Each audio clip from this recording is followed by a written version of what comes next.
ওকে, recording আরম্ভ হয়ে গেছে। আমার স্ক্রিন দেখা যাচ্ছে, তাই না? রাইট? জি স্যার, দেখতে পাচ্ছি স্যার। জি স্যার। আচ্ছা, আমি লাস্ট কুইজের একটা কোশ্চেন একটু ডিসকাস করে নিই, তারপর উই ক্যান লজিস্টিক রিগ্রেশন যে কুইজটা ছিল এখানে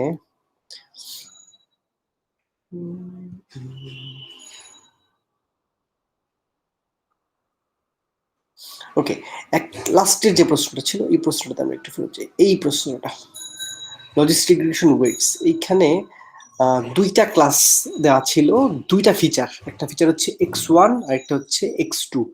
দুইটা ক্লাস দেখা যাচ্ছে, একটা হচ্ছে প্লাস ক্লাস আর একটা হচ্ছে বল বা রাউন্ড বা সার্কেল ক্লাস, আমরা যেটা বলি না কেন, ক্রস আর সার্কেল। তো লজিস্টিক রিগ্রেশন যদি আমরা লার্ন করি, someone is trying to learn the data above using logistic regression, it is clearly linearly separable. Exactly এদিক দিয়ে যদি আমি লাইন টেনে দিই, এই দুইটাকে সেপারেট করে, তাহলে কিন্তু একদম পারফেক্ট ক্লাসিফায়ার হয়, তাই না? সো এটা বলতেছে it is clearly linearly separable data, so we can assume that training error achieved will be zero, তাই না? আমরা যদি ক্রস এন্ট্রপি লস ফাংশন ব্যবহার করি লজিস্টিক রিগ্রেশনের সাথে, তাহলে এখানে একটা জিরো ট্রেনিং এররের একটা ক্লাসিফায়ার আসলে লার্ন করানো যাবে, which is good. However, here is some person using the following loss function. কোনো একজন ব্যক্তি সে হচ্ছে একটা ভিন্ন লস ফাংশন ইউজ করতেছে, এবং সেই লস ফাংশনে দেখি লস ফাংশন দেখতে কেমন, লস ফাংশন দেখতে এরকম। এটা হচ্ছে ক্রস এন্ট্রপি, এই পার্টটা ক্রস এন্ট্রপি। সে দেখেন ক্রস এন্ট্রপির সাথে কতগুলো এক্সট্রা টার্ম ইউজ করছে। এক্সট্রা টার্মগুলো যদি আমরা খেয়াল করে দেখি, তাহলে আমরা দেখবো C0 W0 whole square plus C1 W1 whole square plus C2 W2 whole square. It's a two-dimensional data, so we can understand যে W0 W1 এবং W2 এর মানেগুলা কি। W1 হচ্ছে x1 এর সাথে গুণ হয়, W2 হচ্ছে x2 এর সাথে গুণ হয়, আর W0 হচ্ছে বায়াস টার্ম, রাইট? এখন সে ধরে নিচ্ছে C0 equal to 0, C2 equal to 0, তাহলে C0 equal to 0, C2 equal to 0 যদি হয়, that means you get rid of this thing and this thing, তার মানে এইটা থাকতেছে শুধু। যদি এইটা শুধু থাকে, অর্থাৎ C1 W1 স্কোয়ার, তাহলে দেখেন যে অরিজিনাল যে এররটা সাথে একটা অতিরিক্ত ভ্যালু আসতেছে C1 W1 স্কোয়ার। তাহলে এই ধরনের একটা এরর ফাংশন যদি হয়, তাহলে কোশ্চেনটা হচ্ছে ট্রেনিং এরর, তাহলে যে লাইনটা নর্মালি যদি কোনো কনস্ট্যান্ট না থাকে তাহলে হচ্ছে এই বরাবর লাইনটা হওয়ার কথা। কোশ্চেনটা হচ্ছে যদি এরকম একটা সিনারিও হয়, তাহলে কি ট্রেনিং এরর সেম থাকবে, বাড়বে নাকি কমবে? তার মানে এই লাইনটা কি চেঞ্জ হয়ে যাবে কিনা? What do you think? কার এই অ্যান্সারটা হয়েছে এরকম একজন বলেন। স্যার এটার ক্ষেত্রে সেম থাকবে। স্যার এখানে যেটা হচ্ছে স্যার, এটা স্যার ওয়েটের ভ্যালুর উপরে ডিপেন্ড করবে। ওয়েটের ভ্যালু যদি পজিটিভ হয় ইনক্রিজ করবে, যদি নেগেটিভ হয় তাহলে ডিক্রিজ করবে। ইয়েস, দ্যাটস ট্রু, বাট আমরা এখানে দেখি যে যখন আমরা ডিরাইভেশন একটা ডিফারেন্সিয়েশন নিব, ডিফারেন্সিয়েশন নিলে কি হয়, এই টুটা সামনে চলে আসে, সি একটা বিশাল বড় ভ্যালু 10,000, সো এইটা 20,000 চলে আসবে, রাইট? এরকম কিছু একটা, প্লাস W1। তাহলে একটা কমন সেন্স আমাকে বলে যে ডাব্লিউর ভ্যালু যখনই যাই হবে না কেন, লস ফাংশন একটা বিশাল বড় ডেরিভেটিভ দিবে। সো ডাব্লিউ ভ্যালু যদি 1ও হয়, তাও সে স্লোপের চেঞ্জ পাবে কত, 20,000। যদি 2 হয় 40,000, -2 হলে -20,000, মাইনাস, তার মানে অল্প W1 চেঞ্জের জন্য স্লোপের চেঞ্জ কি বিশাল বড় হবে, তাই না? মানে W1 এর অল্প ভ্যালুর জন্য স্লোপ সবসময় বড় বড় ভ্যালু থাকবে। তার মানে এই অ্যালগরিদম যদি আমরা গ্রেডিয়েন্ট ডিসেন্ট রান করি, তাহলে W1 এর কোন ধরনের ভ্যালু পাওয়া উচিত এই অ্যালগরিদমের, কি মনে হয়? 1 পাওয়া উচিত, 2 পাওয়া উচিত, 3 পাওয়া উচিত, বা -1 -2 বা -3 পাওয়া উচিত, নাকি আরো ছোট ভ্যালু পাওয়া উচিত? আমার প্রশ্নটা কি বোঝা যাচ্ছে? তো আমরা দেখছি যে এখানে ডেরিভেটিভ যেহেতু এটা 0 হয়ে যাচ্ছে, এটা 0 হয়ে যাচ্ছে, লস ফাংশনের ডেরিভেটিভ হচ্ছে C1 2 × C1 W1। That means W এর ভ্যালু যদি W1 এর ভ্যালু যদি ছোট কিছু হয়, স্টিল C1 যেহেতু অনেক বড় একটা ভ্যালু, এই লস ফাংশনের কারণে যে স্লোপটা আসবে সেটা এদিকে যত ভালো কাজই করুক, এইখানে একটা বড় কস্ট ফাংশন আসবে। That means gradient descent automatically যেটা করবে, W1 এর ভ্যালুকে ছোট করার চেষ্টা করবে, ছোট করতে করতে জিরোর কাছাকাছি আনার চেষ্টা করবে। So it will turn down W1। W1 যদি টার্ন ডাউন হয় তাহলে থাকবে কে? থাকবে হচ্ছে শুধুমাত্র W0 আর W2। সেই ক্ষেত্রে আমার ইকুয়েশনটা, লাইনটার ইকুয়েশন হবে আসলে, তারপর লাইনটার ইকুয়েশনে W1 থাকবে না, থাকবে হচ্ছে W0 আর W2। That means the line will be something x2 equal to something. That means y এক্সিসের এক্স এক্সিসের সমান্তরাল কোনো একটা আমি কিছু একটা পাবো, এক্স এক্সিসের সমান্তরাল কিছু একটা পাবো। তো এক্সিসের সমান্তরাল যদি কিছু একটা পাই তাহলে অবশ্যই এটা কি হবে, এটা লিনিয়ারলি সেপারেট করতে পারবে। কারণ এই দিক বরাবরও যদি আমি একটা লাইন নিতে পারি এক্স এক্সিসের সমান্তরাল, তা x1 এক্সিসের আর কি, তাহলেও কিন্তু আমি বলতে পারি যে দে উইল রিমেইন সেম। কিন্তু এর পরের কেসটাতে আবার ভিন্ন। এই পরের কেসটাতে হচ্ছে এই দুইটা জিরো হয়ে যাবে, এইটা থাকবে। That means say W2 K zero করার চেষ্টা করবে। সো W2 কে জিরো করা মানে হচ্ছে W1 will stay and W0 will stay. W0 আর W1 যদি স্টে করে তাহলে আসলে আমার লাইনটা হবে y এক্সিস এর সমান্তরাল। y এক্সিস এর সমান্তরাল আমি যেই লাইনে আমি নেই না কেন, কখনোই এইগুলি কারেক্টলি ক্লাসিফাই হবে না। দ্যাট মিনস এরর তৈরি হবে। আগে ছিল এরর 0, এখন এরর তৈরি হবে। সো দ্যাটস ওয়াই প্রথমটা হচ্ছে রিমেইন সেম, দ্বিতীয়টা হবে আসলে error increase. increases. So that was the sir question. আগে যেহেতু 0 ছিল তাহলে ডিক্রিজ তো আমাদের কোনো অপশন হবেই না, তাই না? ডিক্রিজ আসলে অপশন হবেই না। সো ডিক্রিজটা জাস্ট হচ্ছে একটা অপশন হিসেবে দেওয়া হয়েছে। সো ডিক্রিজ চুজ করার কোনো মানেই নাই, আইদার ইনক্রিজ হবে অথবা রিমেইনস সেম হবে। সো এই এক্সাম্পলটা দেওয়ার এক্সাম্পলটা হচ্ছে আপনি কস্ট ফাংশনটা ঠিক মতন বোঝেন কিনা। আরেকটা কোশ্চেন ছিল যেটাতে কস্ট ফাংশন বোঝার ইচ্ছা ছিল আমার, কিন্তু সেটা আমি জানি না কতটুকু কি হয়েছে। সেটা না, সেটা এই কুইজে না, সেটা আগের কুইজে। ওকে, দ্যাটস ফাইন। এখানে মোটামুটি সবাই মোটামুটি করছেন। If I see the summary, 20-এ 20 আনফরচুনেটলি কেউ পান নাই। 18 আসছে অনেকগুলো, 16, 17, 18 এরকম আছে। Average is kind of 15। Alright, so এই তো স্যার 20 না আসলে সেটা কি স্যার মানে নরমালাইজ করবেন? না, এই কুইজে নরমালাইজ করার কোনো কারণই নেই। এটা পারেন নাই মানে হচ্ছে এটা আপনারা বুঝে নেই। আচ্ছা আচ্ছা, ডিপেন্ড করে, যদি কোশ্চেন আমি খুব ডিফিকাল্ট করে থাকি, কোশ্চেন আমি কোনো ভুল করে থাকি, সেগুলোর কিছু করা যাবে। নরমালাইজ করার অপশন আমার কাছে শেষ পর্যন্ত থাকে। হ্যাঁ, এটা এখন না করলেও ওয়েন ফাইনাল গ্রেড যখন দাঁড়ায় তখন আমি নরমালাইজ করার একটা সুযোগ আমার কাছে থাকে। আসলে নরমালাইজ করার কথা বলেন না, বলেন যে রিলেটিভ গ্রেডিং করে 18-কে 20 করার একটা স্কোপ থাকে। কেমন নরমালাইজ করলে অবস্থা খারাপ হয়ে যাবে। নরমালাইজ করলে আমি 15-কে মিন ধরবো আর কি। ঠিক আছে, আচ্ছা, অসুবিধা নেই। বোঝা গেছে তো জিনিসটা নাকি এখন? হ্যাঁ স্যার। এই জিনিসটাকে বলে হচ্ছে রেগুলারাইজেশন। রেগুলারাইজেশন মানে হচ্ছে কোনো একটা ওয়েটকে বড় হইতে না দেওয়া, কোনো একটা ওয়েটকে বড় হইতে না দেওয়া। সো এটা খুব জেনারেল প্র্যাকটিস। শুধুমাত্র এটা যে লজিস্টিক রিগ্রেশনের সাথে করে তা না, neural network, linear regression, support vector machine, যে কোনো জায়গাতে এই ডাব্লিউ গুলি যদি বড় হয়ে যায় উল্টাপাল্টা ভ্যালু দিতে পারে আপনার ক্লাসিফায়ার। সো দ্যাটস ওয়াই এই এরকম কিছু কনস্ট্যান্ট অ্যাড করে দেওয়া হয় কস্ট ফাংশনের সাথে। এগুলোকে বলা হচ্ছে রেগুলারাইজেশন, যাতে করে কোনো একটা ওয়েট আননেসেসারি বড় হতে পারে না। আমি আজকে সুযোগ পেলে একটা এক্সাম্পল দেখাবো যে রেগুলারাইজেশন না করলে কি হয় এবং রেগুলারাইজেশন করলে কি হয়। কেমন স্যার C1000 এর জন্য রিমেইন সেম ছিল না? Yes, remain same. প্রথমটা হচ্ছে রিমেইন সেম।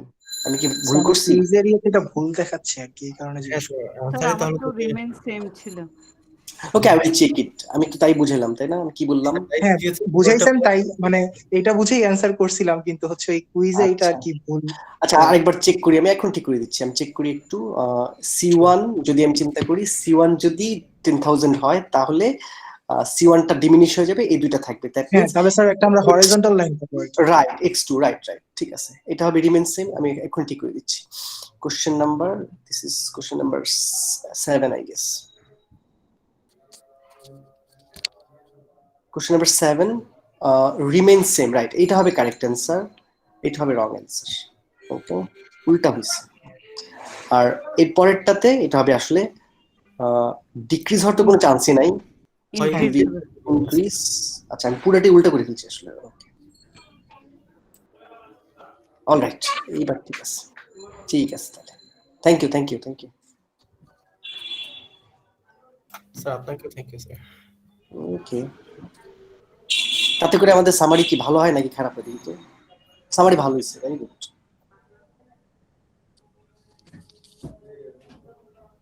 আচ্ছা, তাহলে এটা গেল। আমরা আজকে তাহলে এই লাস্টের দিন মানে ব্যাক প্রোগ্রেশন দেখতেছিলাম, তাই না? ওইটা তাহলে আমরা একটু শেষ করে দিব না। ভালোই করছেন, এই যে এখন 20 চলে এসছে, নাজমা 20 হয়ে গেছে। Good. জি স্যার। আচ্ছা, তাহলে আমরা ওই যে লাস্ট ক্লাসে দেখতেছিলাম আসলে এই নিউরাল নেটওয়ার্কের এই জিনিসটা দেখতেছিলাম। হ্যাঁ, এটাই আমরা শেষ করে ফেলি এই জিনিসটা। আর আজকে অল্প কিছু আলোচনা করব। আজকে যে জিনিসটা আমরা, হ্যাঁ বলুন। যে সেকেন্ডটাতে রিমেইন সেম ঠিক আছে, কিন্তু ওইটাতে স্যার মার্কিং 0 হয়ে গেছে কেন স্যার? মার্কিং দেখেন স্যার ওটা হয়ে গেছে আল্লাহ, আমি আবার ভুল করলাম। সেকেন্ড কোশ্চেনটা তো স্যার হয় বলছেন রিমেইন সেম, আর না হলে দুইটার একটা হতে পারে। না না না, ইনক্রিজ করবে, ডেফিনেটলি ইনক্রিজ করবে স্যার সেকেন্ডটাতে না স্যার একটু বুঝলেন যখন, তখন বললেন রিমেইন সেম হতে পারে। না না, সেকেন্ডটাতে হচ্ছে একটা ভার্টিক্যাল লাইন হবে, আর ভার্টিক্যাল লাইন দিয়ে হচ্ছে ওই রাইট। সেপারেট করা পসিবল। এখানে একটা ভার্টিক্যাল লাইন হবে, এই x2 এক্সিস এর প্যারালাল একটা লাইন হবে, এটা দিয়ে কোনোভাবেই আপনি লিনিয়ারলি সেপারেট করতে পারবেন না। রাইট, এটাই লজিক। ওকে, তাহলে 1000 সেটা হচ্ছে রিমেইন সেম দিলে आंसर ভুল হবে, তাই তো স্যার? জি স্যার, ওটাতে এররটা বেড়ে যাবে, আসলে ইনক্রিজ করবে ট্রেনিং এরর। ওকে, আগে তো ওইটা ঠিক দেখাচ্ছিল স্যার। আমি ভুল করছিলাম, আমি হচ্ছে উল্টাপাল্টা করে ফেলছিলাম। ওকে, আচ্ছা স্যার এমএসসি এর ওই কোশ্চেনটা, মানে ওই যে যদি ক্রস এন্ট্রপির জায়গায় যদি এমএসসি ইউজ করি, এটা আসলে কি হবে? বলেন তো, সবাইকে মার্কস দিয়েছি আমি। না স্যার, 0। আপনি কি লিখছেন? আমি লিখছিলাম চেঞ্জ রিকোয়ার্ড না। চেঞ্জ রিকোয়ার্ড, কারণ হচ্ছে গ্রেডিয়েন্ট ক্যালকুলেশনটা তো সেম হবে না। কারণ আমাদের ক্রস এন্ট্রপির জন্য গ্রেডিয়েন্ট ক্যালকুলেশন যেরকম হয়, যদি আমি এমএসসি ইউজ করি সেক্ষেত্রে কিন্তু গ্রেডিয়েন্ট ক্যালকুলেশন অনেক ডিফিকাল্ট হবে, কারণ হচ্ছে হ্যাঁ, ধর, রাইট, ওইটা লিখছিলাম স্যার যে গ্রেডিয়েন্ট ডিসেন্ট অ্যালগরিদমে চেঞ্জ হবে না, শুধু আমাদেরকে এমএসসি এর যে ফাংশনটা ওইটাকে ডিফারেন্সিয়েট করতে হবে। হ্যাঁ, ওইটা কি ঠিকমতো লিখছেন আপনি? এই কথাটাই লিখছেন হিমু? হ্যাঁ স্যার, এই কথাটাই লিখছি। তাহলে কি আমি কোনো কারণে মিস করলাম? আচ্ছা, আমাকে একটা ইমেল করেন, তাহলে আমি ঠিক করে দেবো। মেইন অ্যান্সারটা হচ্ছে যে আসলে গ্রেডিয়েন্ট ডিসেন্ট অ্যালগরিদমের মধ্যে চেঞ্জ করতে হবে যে জায়গাটাতে আপনি স্লোপ ক্যালকুলেট করেন।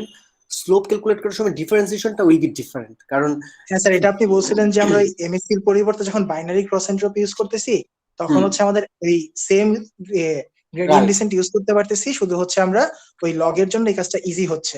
তো আমি ওইটার জন্যই আর কি পরে লিখলাম যে গ্রেডিয়েন্ট ডিসেন্ট অ্যালগরিদমে কোনো চেঞ্জ হবে না, শুধু আমাকে ওর পরিবর্তে এমএসসি এর যে ফাংশনটা তাকে ডিফারেন্সিয়েট করতে হবে। Right, exactly. হ্যাঁ, ঠিক আছে, এটা লিখে থাকে আমি মার্কস দিব আপনাকে, আমাকে জাস্ট রিমাইন্ডার দিয়ে দেন। ওকে ওকে স্যার, ঠিক আছে, আমি হয়তো ভুল করছি তাহলে কোনো একটা।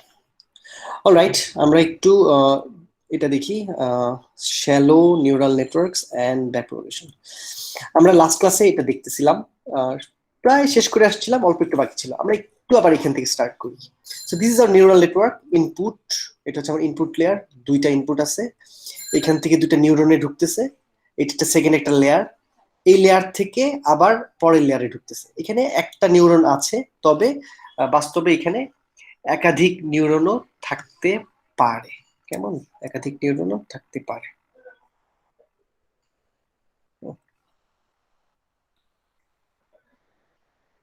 অলরাইট, তো আমরা বলতেছিলাম যে আমরা গ্রেডিয়েন্ট ডিসেন্ট তৈরি করতে চাই ফর দিস পার্টিকুলার নেটওয়ার্ক। তার আগে আমরা একটু রিভাইজ করে আসছিলাম যে লিনিয়ার রিগ্রেশনে আমরা কি করি। সো ফিগারটা, লিনিয়ার রিগ্রেশনে ফিগারটা আমরা একইভাবে আঁকলাম, সিমিলার ভাবে আঁকলাম, যে এখানে আমরা দেখতেছিলাম যে ইনপুটগুলি এই সামনের দিকে আগায়, তাই না? সামনের দিকে আগায়। তো এখানে এই লিনিয়ার রিগ্রেশনে ইনপুটগুলি সামনের দিকে আগায়। এই সামনের দিকে আগানোর স্টেপটাকে আমরা বলবো হচ্ছে ফরওয়ার্ড পাস। আর পিছনের দিকেও যায়। কিভাবে পিছনের দিকে যায় এটা আমরা একটু দেখি। এই যে প্রথমে কি হয়, এই x1 w1 দিয়ে গুণ হয়, x2 w2 দিয়ে গুণ হয়, x3 w3 দিয়ে গুণ হয়, সবগুলো যোগ হয়, w0 যোগ হয়, যোগ হয়ে এটা যেহেতু লিনিয়ার রিগ্রেশন, সরাসরি এটাই আউটপুট। সো এটাই সরাসরি আউটপুট। এরপর একটা লস ফাংশন ক্যালকুলেট হয়, এটা সেকেন্ড স্টেপটা। লস ফাংশন হচ্ছে এই যে প্রেডিকশন আর রিয়েল, এই দুইটা ডিফারেন্সের হয় স্কোয়ার হয় বা ক্রস এন্ট্রপি হয়, কিছু একটা হয়। এটা হচ্ছে লস ফাংশন। লস ফাংশনকে আমরা লস ফাংশন ইমিডিয়েট আগে যে ভ্যালুটা থাকে জেড, জেড দিয়ে আমরা ডিফারেন্সিয়েশন করব, তাহলে পাবো হচ্ছে ডিজেড। এই ডিজেড আবার এর আগে, মানে এই যে পিছন দিকে যাওয়া শুরু হলো, অর্থাৎ কিনা প্রথম ভেরিয়েবলটা z, that's y loss function ফার্স্টে যে ডিফারেন্সিয়েশনটা হবে, এটার নাম হবে ডিজেড। তারপর আবার D Z will create D W and D B. So D B কি হবে? ডিবি হবে 1, এটা আমরা আগে দেখছিলাম, তাই না? এবং ডিডব্লিউ হবে এক্স, অর্থাৎ ডিজেড কে এক্স দিয়ে, এক্স মানে হচ্ছে ফিচার দিয়ে গুণ করলে পেয়ে যাবো ডিডব্লিউ, আর 1 দিয়ে, যেহেতু বায়াসের সাথে কোনো কিছু গুণ হয় না সেহেতু 1, আসলে একটা 1 গুণ হয়, তাই না? সো এই পেয়ে গেলাম ডিডাব্লিউ এবং ডিবি, এগুলো কিন্তু স্লো। তো এখন এগুলো ব্যবহার করে লার্নিং রেট দিয়ে গুণ করলেই আমি হচ্ছে নতুন ডাব্লিউ এবং নতুন বি পেয়ে যাবো। লজিস্টিক রিগ্রেশনেও একই জিনিস, এই যে আরেকটু জটিলতা আসলো, আরেকটা ফাংশন আসলো, যেহেতু আরেকটা ফাংশন আসছে এইখানেও, বাট ঘটনাটা একই এখানে। সো আগের মতনই এই তিনটা গুণ হবে, এই যে X into W plus B যোগ হয়ে এখানে জেড পেলাম, ফাইন জেড পেলাম। তারপর জেড থেকে এ আসবে, এই হচ্ছে আমার ওয়াই, এবং এই দুটার এই ওয়াই, এই প্রেডিক্টেড ওয়াই আর যে রিয়েল ওয়াই, তাদের মধ্যে একটা রিলেশনশিপ আছে, সেই রিলেশনশিপটাকে আমরা বলতেছি লস ফাংশন। এই লস ফাংশন এখানে আমরা যেটা লিখছি এটা হচ্ছে বাইনারি ক্রস এন্ট্রপি, বাট এটার বদলে ক্রস এন্ট্রপি হতে পারে, এমএসসি হতে পারে, বা অন্য যে কোনো কিছু হতে পারে। বাইনারি ক্রস এন্ট্রপি ধরলে আমাদের সুবিধাটা কি? সুবিধাটা হচ্ছে যখন আমি ডিজেড বের করতেছি, কেন ডিজেড বের করতেছি? কারণ ডিজেড এর উপর ডিপেন্ড করে হচ্ছে DW, DB. So that's why আমি ডিজেড বের করছি। আমি ডিএও বের করতে পারতাম, বাট ডিএ বের করে আলটিমেটলি আমার ডিজেড এ যেতে হতোই। সো আমি সরাসরি ডিজেড এ চলে গেলাম। So dz looks very simple, এবং ডিজেড কে উই নো এক্স দিয়ে গুণ করলে পাবো ডিডাব্লিউ, 1 দিয়ে গুণ করলে পাবো হচ্ছে DB. So that much is simple, right? আমরা এটা এখন যাই হচ্ছে আমাদের নিউরাল নেটওয়ার্কের জন্য। এইখানে একটা নিউরাল নেটওয়ার্ক আছে, এই যে তিনটা ইনপুটের প্রত্যেকটা পরের লেয়ারের দুইটাতেই ঢুকতেছে। তারপর এখান থেকে আবার সিগময়েড, এই দুইটা এই লেয়ারের আউটপুট এখানে আসলো, দেন আবার সিগময়েড এন্ড সো অন। তাহলে এই তিনটাকে এই যে x1 x2 x3 এগুলোকে একসাথে আমি লিখতেছি হচ্ছে এক্স। আর ফার্স্ট নিউরন, এই যে এখানে যে উপরের যে 1টা এটা মিন করে যে প্রথম লেয়ার, এই যে উপরের যে 2টা এটা মিন করে সেকেন্ড লেয়ার, কেমন? আর নিচের যে 1টা এটা মিন করে ফার্স্ট লেয়ারের ফার্স্ট নিউরন, এই যে এটা মিন করে ফার্স্ট লেয়ারের সেকেন্ড নিউরন, তার মানে উপরে যে সুপারস্ক্রিপ্ট হচ্ছে লেয়ার নাম্বার, আর সাবস্ক্রিপ্ট হচ্ছে কত নাম্বার নিউরন। এই যে W2 বলতে আমি বোঝাচ্ছি নিউরন 2 এর যতগুলি ডাব্লিউ আছে। তো নিউরন 2 এর কয়টা ডাব্লিউ আছে? নিউরন 2 তে কয়টা ইনপুট ঢুকেছে? 1টা 2টা 3টা, তাহলে 3টা ডাব্লিউ আছে। আবার নিউরন 1 এ কয়টা ডাব্লিউ আছে? 3টা। এইটা হচ্ছে W1, এটা হচ্ছে W2। তাহলে এই W1 কে এই 3টা x দিয়ে গুণ করলে, সাথে বায়াস যোগ করলে Z1 পাওয়া যাবে। আবার একইভাবে এই 3টা x কে W2 দিয়ে গুণ করে B2 যোগ করলে Z2 পাওয়া যাবে। এদেরকে সিগময়েড দিয়ে পাঠালে A1 এবং A2 পাওয়া যাবে। A1 A2 হচ্ছে পরের লেয়ারের ইনপুট, তার মানে এই লেয়ারে x যা মিন করে, এই লেয়ারে x যেটা মিন করে, এই লেয়ারে A1 এবং A2 একই জিনিস মিন করে। তার মানে A1 এর জন্য একটা ওয়েট, A2 এর জন্য একটা ওয়েট, তার মানে W2 আসলে দুইটা ওয়েট। এই W2 এর একটা ওয়েট এটার সাথে গুণ হবে, W2 এর আরেকটা ওয়েট এটার সাথে গুণ হবে, গুণ হয়ে B2 এর সাথে যোগ হবে। তাহলে পাবো আমরা Z2 কে আবার সিগময়েডের কাছে দিব A2। এটা হচ্ছে আমাদের দুইটা লেয়ারের একটা নিউরাল নেটওয়ার্ক। আমি যদি আরো যদি লেয়ার থাকতো তাহলে আমি এভাবে আগে থাকতাম। এখন আমরা দেখি যে ফরওয়ার্ড পাসটা কিভাবে কাজ করাতে হচ্ছে। সো ফরওয়ার্ড পাস মানে হচ্ছে আউটপুটটা বের করা, এই পর্যন্ত আসা। সো এই ডাব্লিউ, এই যে দুইটা ডাব্লিউ ছিল আমার, W1 এবং W2 লেয়ার 1 এ, এই দুইটাকে আমি একসাথে লিখে ফেললাম। তাহলে দেখেন যে এটার ডাইমেনশন কেমন হবে। বেসিক্যালি এই প্রত্যেকটা ইন্ডিভিজুয়াল ডাব্লিউ ডাইমেনশন হচ্ছে কয়টা ইনপুট তার মধ্যে ঢোকে, তার মানে আগের লেয়ারে কয়জন আছে, তার মানে 3টা, আর কয়টা নিউরন, 2টা নিউরন। তাহলে এটা সিম্পলি 2 ইন্টু 3 হবে এই কেসে। ধরেন আপনারা যদি একটা সাপোজ ডিজিট রিকগনিশনের কাজ করতে হচ্ছে, যেখানে আপনার এক একটা ডিজিট রিকগনিশন সাপোজ 20x20 সাইজের 400 পিক্সেলের, 20x20 মানে ধরেন একটা ছবি, একটা ইমেজ, ওয়েট হচ্ছে 20 পিক্সেল, হাইট হচ্ছে 20 পিক্সেল, তার টোটাল হচ্ছে 400 পিক্সেল। তার মানে আমার ইনপুট ডাইমেনশন এখানে 400, রাইট? আচ্ছা, যদি আমি চিন্তা করি যে ফার্স্ট লেয়ারে আমি হচ্ছে 25টা নিউরন ইউজ করব, সাপোজ 25টা নিউরন ইউজ করব, তাহলে প্রত্যেকটা নিউরনের 400টা ওয়েট, এরকম 25টা নিউরন আছে, তার প্রত্যেকটা 400 করে। তার মানে এই যে ম্যাট্রিক্সটা, এই ম্যাট্রিক্সটা ডাইমেনশন হচ্ছে আসলে তখন কত হবে? 25 ইন্টু 400। এই প্রত্যেকটা ডাব্লিউ হচ্ছে 400, কারণ প্রত্যেকটা ডাব্লিউ কি, প্রত্যেকটা এক্স এর জন্য, প্রত্যেকটা পিক্সেলের জন্য, প্রত্যেকটা পিক্সেল, তার মানে 25 ইন্টু 400।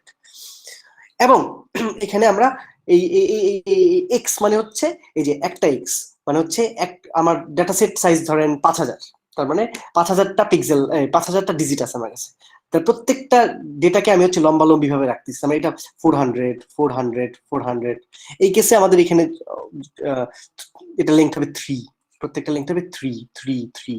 এখন কিন্তু এই দুটো ম্যাট্রিক্সকে আমি গুণ করতে পারবো, কারণ এটা হচ্ছে 2 into 3 আর এটা হচ্ছে 3 into size of the data set. বা আমি যদি ডিজিটের ক্ষেত্রে বলি, এটা হচ্ছে 25 into 400 আর এটা হচ্ছে 400 into length of the data set, suppose 5000। তাহলে এই দুইটাকে এখন আমি ক্রস মাল্টিপ্লিকেশন করতে পারবো, ম্যাট্রিক্স মাল্টিপ্লিকেশন করতে পারবো, সাথে আমি এই বায়াসটাকে যোগ করে দিলে হবে। প্রত্যেকটা নিউরনের জন্য বায়াস হবে। তাহলে বায়াস গুলাকেও এরকম যে এখানে যেরকম ওয়েট গুলাকে লম্বালম্বি ভাবে রাখছি, বায়াস গুলাকে আমি লম্বালম্বি ভাবে রেখে দিতে পারি। এই যে লম্বালম্বি ভাবে রেখে দিলাম, তাহলে এখন এটা যোগ করা সম্ভব। So the thing is like this, যে আমি যে জেড যদি বের করতে চাই, এখন আমি যে ক্যাপিটাল জেড লিখতেছি, স্মল জেড আর লিখতেছি না। তার মানে এই দুইটা জেড কে মিলে আমি একটা জেড চিন্তা করতেছি। তার মানে capital Z equal to the capital W multiplied by X plus bias, layer 1 এর বায়াস। এটা হচ্ছে লেয়ার 1 এর সবগুলি ওয়েট, এটা হচ্ছে লেয়ার 1 এর আউটপুট, এটা হচ্ছে লেয়ার 1 এর আউটপুটকে আমি যদি আবার সিগময়েডের ভিতর দিয়ে দিই, তাহলে আমি পাবো হচ্ছে লেয়ার 1 এর সবগুলি অ্যাক্টিভেশন। আমার যদি দুইটা নিউরন হয়, তাহলে দুইটা অ্যাক্টিভেশন হবে, রাইট? আমরা একটা এক্সাম্পল দেখেছিলাম, তাই না? আচ্ছা, তাহলে লেয়ার 1 থেকে যদি আমি এখন এই Z1 পেয়ে আসি, এই Z1 থেকে পেলাম কি A1, এই যে এটা আর এটা মিলে আমি বলতেছি A1। এই A1 কে আবার আমি W2 এর সাথে গুণ করব, A1 কে আবার গুণ করব W2 এর সাথে, যোগ করব B2 এর সাথে। রিমেম্বার, এখানে যদি একাধিক নিউরনও থাকতো তাহলে এগুলো একই মিনিং নিত। তাহলে পাবো হচ্ছে Z2 কে আবার সিগময়েডের ভিতর দিলে পাবো আমি হচ্ছে A2 is my output for this particular shallow neural network. But multilayer হলে আমি সামনে আরো আগাইতাম। তো এখানে যদি আগাই গেলাম, এখন আমার কাজ হচ্ছে লস ফাংশন বের করা, তার মানে রিয়েল এবং প্রেডিকশনের মধ্যে ডিফারেন্স। সো এই যে লস ফাংশন, এই ফাংশনটা আমাদের পরিচিত, এটার নাম হচ্ছে binary cross entropy. So loss function যদি বের করতে পারি আমরা, দেন আমার কাজ হচ্ছে ডিজেড বের করা। সো ডিজেডটা কিভাবে বের করবো? আমি if I go to logistic regression, I could see that binary cross এন্ট্রপির জন্য loss function is pretty simple. Just হচ্ছে ওয়াই এবং দুইটা ওয়াই এর ডিফারেন্স, যেহেতু এখানে ওই লগগুলি আছে এবং এটা সিগময়েড কাটাকাটি যায়। সো ক্রস এন্ট্রপি হলে এটা এমন সিম্পল হবে, otherwise some extra terms will be there. M S C এর ক্ষেত্রে কিছু এক্সট্রা টার্ম আসবে। সো একই লজিক দিয়ে আমরা হচ্ছে ডিজেডটাকে ক্যালকুলেট করলাম। So D Z is simply difference between this two and A2. So actually prediction is A2 and my real Y is Y. এবং আমরা জানি যে ডিজেড কে যদি আমি x দিয়ে গুণ করি তাহলে DW পাবো, 1 দিয়ে গুণ করলে DB পাবো। তাহলে ডিজেড এটা হচ্ছে ডিজেড2, দ্যাট মানে হচ্ছে সেকেন্ড লেয়ারের ডিজেড। তার মানে এখানে আমি 1 দিয়ে গুণ করলে B এর জন্য স্লোপ পাবো, আর x মানে হচ্ছে W2 এর জন্য x মিন করে আসলে A1, W2 এর জন্য x মিন করে আসলে A1। সো এই যে আমরা W2 এর জন্য এই যে ডিজেড কে A1 দিয়ে গুণ করলে পাবো হচ্ছে DW, 1 দিয়ে গুণ করলে পাবো DB। এখন যেহেতু DB আর DW পেয়ে গেলাম, নাও I can update this W2 and B2।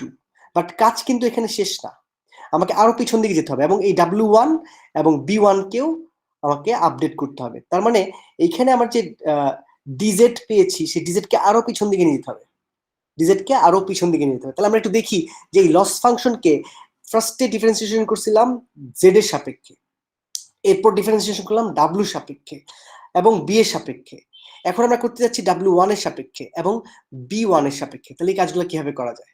So look at here, এটা হচ্ছে আমার DZ1, আমরা Z1 এর সাপেক্ষে প্রথমে করে দেখি কি হয়। তার মানে DZ2 যখন বের করেছিলাম, DZ2 was something very simple। এখন আমরা তাহলে এই DZ1 টা বের করে দেখি। আচ্ছা, তার মানে এই DZ1 এর সাপেক্ষে L কে ডিফারেন্সিয়েশন করতেছি। তাহলে DZ1 যদি আমি চিন্তা করি, Z1 টা কোথায় আছে? এই যে Z1 হচ্ছে এই জিনিসটা, রাইট? Z1 কে একবার কনভার্ট করলে A1 পাওয়া যায়, A1 কে কিছু দিয়ে একটা গুণ করলে Z2 পাওয়া যায়। এই পর্যন্ত আমরা যদি আসি, তাহলে আমরা দেখতেছি যে Z2 এর ভিতরে Z1 আছে, তাই তো? Z2 এর ভিতরে Z1 কোথায় আছে? A1 এর মধ্যে আছে। তাহলে এখন এই L কে যদি আমি ডিফারেন্সিয়েশন করি, L is a function, I can say that L is a function of Z2, L is a function of Z2, that means DZ2 লাগবে আমার, আর Z2 কে ডিফারেন্সিয়েশন করলে যা হয়। তো DZ2 তো আমার অলরেডি বের করা আছে, এটা জাস্ট হচ্ছে চেইন রুল অফ ডিফারেন্সিয়েশন, আর কিছুই না। এখন Z2 কে আমি ডিফারেন্সিয়েশন করতে যাচ্ছি কার সাপেক্ষে? Z1 এর সাপেক্ষে। Z2 দিকে একটু তাকাই, Z2 হচ্ছে এই জিনিসটা।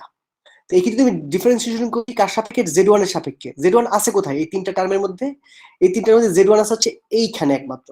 তাহলে একে ডিফারেন্সিয়েট করলে পাবো আমি W2 টা বের হয়ে আসবে, এই যে W2 বের হয়ে আসলো। রইলো কি? A1। তাহলে A1 কে আবার ডিফারেন্সিয়েশন করতে হবে কার সাপেক্ষে? Z1 এর সাপেক্ষে। তো এখন দেখি Z1 আর A1 এর মধ্যে রিলেশনশিপ কি। Z1 আর A1 এর মধ্যে রিলেশন হচ্ছে এরকম দেখতে, সিগময়েড। এবং আমি জানি সিগময়েডের ডিফারেন্সিয়েশন করলে কি হয়। সিগময়েড ডিফারেন্সিয়েশন করলে পাওয়া যায় সিগময়েড ইনটু 1 মাইনাস সিগময়েড। সিগময়েডের ডিফারেন্সিয়েশন করলে পাওয়া যায় সিগময়েড ইনটু 1 মাইনাস সিগময়েড। এটা মনে হয় আমরা আগের 1-2 ক্লাস আগে আমরা বলেছিলাম, গত ক্লাস অন্তত বলেছিলাম যে সিগময়েড হচ্ছে এমন একটা ফাংশন যেটাকে ডিফারেন্সিয়েশন করলে ওই ফাংশনটি পাওয়া যায়। তোমরা আগে থেকে আমার এই জিনিসটা ক্যালকুলেট করা আছে। এখন অতিরিক্ত আমি গুণ করতে হচ্ছে W2, যেহেতু লেয়ার 2 তে যাচ্ছে সে, এবং এই লেয়ারের আউটপুট 1 মাইনাস এই লেয়ারের আউটপুট। এই চেহারাটা কিন্তু সবসময় হবে না। এই চেহারাটা ডিপেন্ড করবে অ্যাক্টিভেশন ফাংশনটা কি তার উপরে। অ্যাক্টিভেশন ফাংশন যদি আমার tan h হয়, তাহলে এই ডিফারেন্সিয়েশনটা কিন্তু ডিফারেন্ট হবে। যেহেতু sigmoid, that's why it looks like this. যদি tan h হতো তাহলে এটা হয়তো সম্ভবত 1 মাইনাস a1 স্কয়ার বা এরকম কিছু একটা। ওকে, তাহলে এখন এইটা Z1 পাওয়া গেছে। আর Z1 যদি পাওয়া যায় তাহলে DW1 আর DB1 বের করা সহজ, কারণ Z1 কে 1 দিয়ে গুণ করলে পাবো আমরা DB1, আর x দিয়ে গুণ করলে পাবো হচ্ছে আমি DW1। ইয়েস, এই যে x দিয়ে গুণ করলে পাবো DW1, 1 দিয়ে গুণ করলে পাবো হচ্ছে DB1।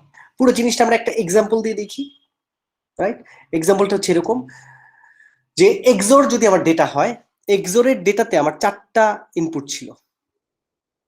সো আমাদের XOR এর যে নেটওয়ার্কটা ছিল, নেটওয়ার্কটা দেখতে কেমন? নেটওয়ার্কটাতে 2টা ইনপুট ছিল, 2টা নিউরন আর এখানে একটা নিউরন। তাহলে এখানে 2টা নিউরন হয়, ওয়েট হচ্ছে 2টা, এখানে 2টা, তাহলে ক্যাপিটাল W হচ্ছে 2 ইন্টু 2, রাইট? আর B1 হচ্ছে এই 2টা মিলে, এইটা আর এটা। সো এখানে আমরা তাই লিখতেছি, so if you look at this calculation here, এই যে W1, ক্যাপিটাল W1 ফার্স্ট লেয়ারের ওয়েট, প্রথম নিউরন, সেকেন্ড নিউরন। আমরা ওয়েট গুলোকে কি লম্বালম্বি ভাবে লিখছিলাম যদি মনে পড়ে। এটা হচ্ছে ফার্স্ট নিউরনের বায়াস, এটা হচ্ছে সেকেন্ড নিউরনের বায়াস। তাহলে আমার প্রথম কাজ হচ্ছে Z1 বের করা। Z1 বের করা মানে হচ্ছে x into W plus beta B। তাহলে এই যে x into W plus B, তাহলে এই W হচ্ছে এটা হচ্ছে x হচ্ছে টোটাল ইনপুট আমার ট্রেনিং সেট। তাহলে এখন এই যে প্রত্যেকটা ওয়েট এই ট্রেনিং সেটের এই 2টার সাথে গুণ হবে। তার মানে নিউরন 1, নিউরন 2, এই যে একবার 2বার, তাহলে এই যে 2টা আউটপুট পাবে এবং সবগুলোকে আবার বায়াসের সাথে যোগ হবে। এটা হচ্ছে ফার্স্ট নিউরনের বায়াস, এটা হচ্ছে সেকেন্ড নিউরনের বায়াস।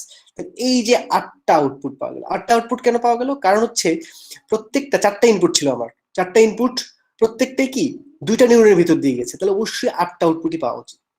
এই 8টাকে দেন আমরা করছিলাম কি অ্যাক্টিভেশনের ভিতর দিয়ে পাঠাবো। অ্যাক্টিভেশনের ভিতর দিয়ে পাঠালে পাবো হচ্ছে A1। তারপরে এই প্রত্যেকটা ফাংশন 0 অ্যাক্টিভেশনের ভিতর দিয়ে যাবে। প্রত্যেকটা আমরা জানি যে 0 অ্যাক্টিভেশন হচ্ছে 0.5, আর পজিটিভ ভ্যালুর অ্যাক্টিভেশন হচ্ছে 1 এর কাছাকাছি, নেগেটিভ ভ্যালুর অ্যাক্টিভেশন হচ্ছে 0 এর কাছাকাছি। সো এই যে এই হচ্ছে আমার অ্যাক্টিভেশন, এই যে 0 অ্যাক্টিভেশন হচ্ছে 0.5, আর পজিটিভ ভ্যালুর অ্যাক্টিভেশন 1 এর কাছাকাছি, নেগেটিভ ভ্যালুর অ্যাক্টিভেশন 0 এর কাছাকাছি। এটা হচ্ছে A1 গুণ হবে W2 দিয়ে।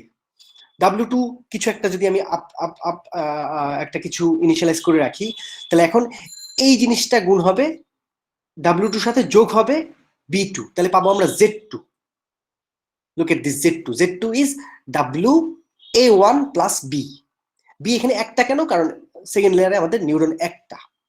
ওকে, আচ্ছা, তাহলে এটা গুণ হয়ে গেল। এই যে এটা একটা নিউরন, যেহেতু একটা নিউরন আগের লেয়ারে 2টা নিউরনের 2টা আউটপুটের সাথে গুণ হচ্ছে, একটা নিউরন আগের লেয়ারের 2টা আউটপুটে 2টি গুণ হচ্ছে, তাহলে 4টা আউটপুট পাবো আমরা। 4টা output because of my 4 of the inputs. এবার এগুলো প্রত্যেকটার সাথে বায়াস যোগ হবে, তাহলে এইগুলো হচ্ছে আমার Z2 কে আমি ফার্দার আবার পাঠাবো হচ্ছে অ্যাক্টিভেশনের মধ্যে। তাহলে আমরা জানি যে পজিটিভের জন্য 1 এর কাছাকাছি পাবো, নেগেটিভের জন্য পাবো হচ্ছে 0 এর কাছাকাছি। তাহলে এখানে দেখা যাচ্ছে যে আমার আউটপুট হওয়ার কথা 0 1 1 0, কিন্তু আমি আউটপুট পাচ্ছি অলমোস্ট 0 1। এই দুটো ঠিক আছে মোটামুটি, কিন্তু এইটা 0 হয়ে গেছে, এটা হওয়া উচিত ছিল 1, আর এটা 1 হয়ে গেছে, এটা উচিত ছিল 0। তার মানে এরর আছে। তাহলে now I can find my L loss function. আসলে তো লস ফাংশন বের করার উদ্দেশ্য না, উদ্দেশ্য হচ্ছে dz2 বের করা, dz2। And if you remember dz2 কি জিনিস, dz2 is very simple, dz2 is just difference a2 minus y। তাহলে y তো আমাদের দেওয়া আছে এবং আমরা একটু আগে a2 বের করলাম, কারণ এই ভেক্টরটা আর এই ভেক্টরটা ডিফারেন্স হচ্ছে আমার z2, dz2। সো dz2 হচ্ছে জাস্ট এই দুটো ভেক্টর ডিফারেন্স। তাহলে এই a2 একটু আগে বের করলাম 007.992 and whatever here is minus এই ফাংশনটা, এইটা হচ্ছে আমার dz2। and we also know dz2 কে এখন যদি 1 দিয়ে গুণ করি তাহলে পাবো db2, a1 দিয়ে গুণ করলে পাবো dw2। আবার মনে করে দিই পিছনে গিয়ে, এই যে d here was the thing, এই যে dz2 কে যদি আমি a1 দিয়ে গুণ করি তাহলে পাবো dw2, dz2 কে যদি আমি 1 দিয়ে গুণ করি তারপর dv2। তাহলে এটা আমরা এখানে বের করতে পারতেছি, dz2 পেয়ে গেছি আমি। সো dz2 কে যদি এখন a1 দিয়ে গুণ করি তাহলে আমি পাবো হচ্ছে dw2। w তে দুইটা ওয়েট ছিল, এই দুইটা ওয়েটের স্লোপ এই দুইটা পাওয়া গেল। b2 কে যদি 1 দিয়ে গুণ করি তাহলে পাবো হচ্ছে 1 মানে হচ্ছে একটা 1 ভেক্টর দিয়ে, হ্যাঁ। So basically it's summing up all the things. So এটা পাবো হচ্ছে db2। এখন এই দুইটা ইউজ করে আমি হচ্ছে আমার পুরনো যে w ছিল আপডেট করতে পারি, পুরনো যে b ছিল আপডেট করতে পারি। এবং একইভাবে আমরা যদি এই ফর্মুলাটা ইউজ করি, অর্থাৎ কিনা এই যে এখানে এই যে এই সিগময়েডের ডিফারেন্সিয়েশন, সো সিগময়েড ডিফারেন্সিয়েশন মানে হচ্ছে a1 into 1 minus a1।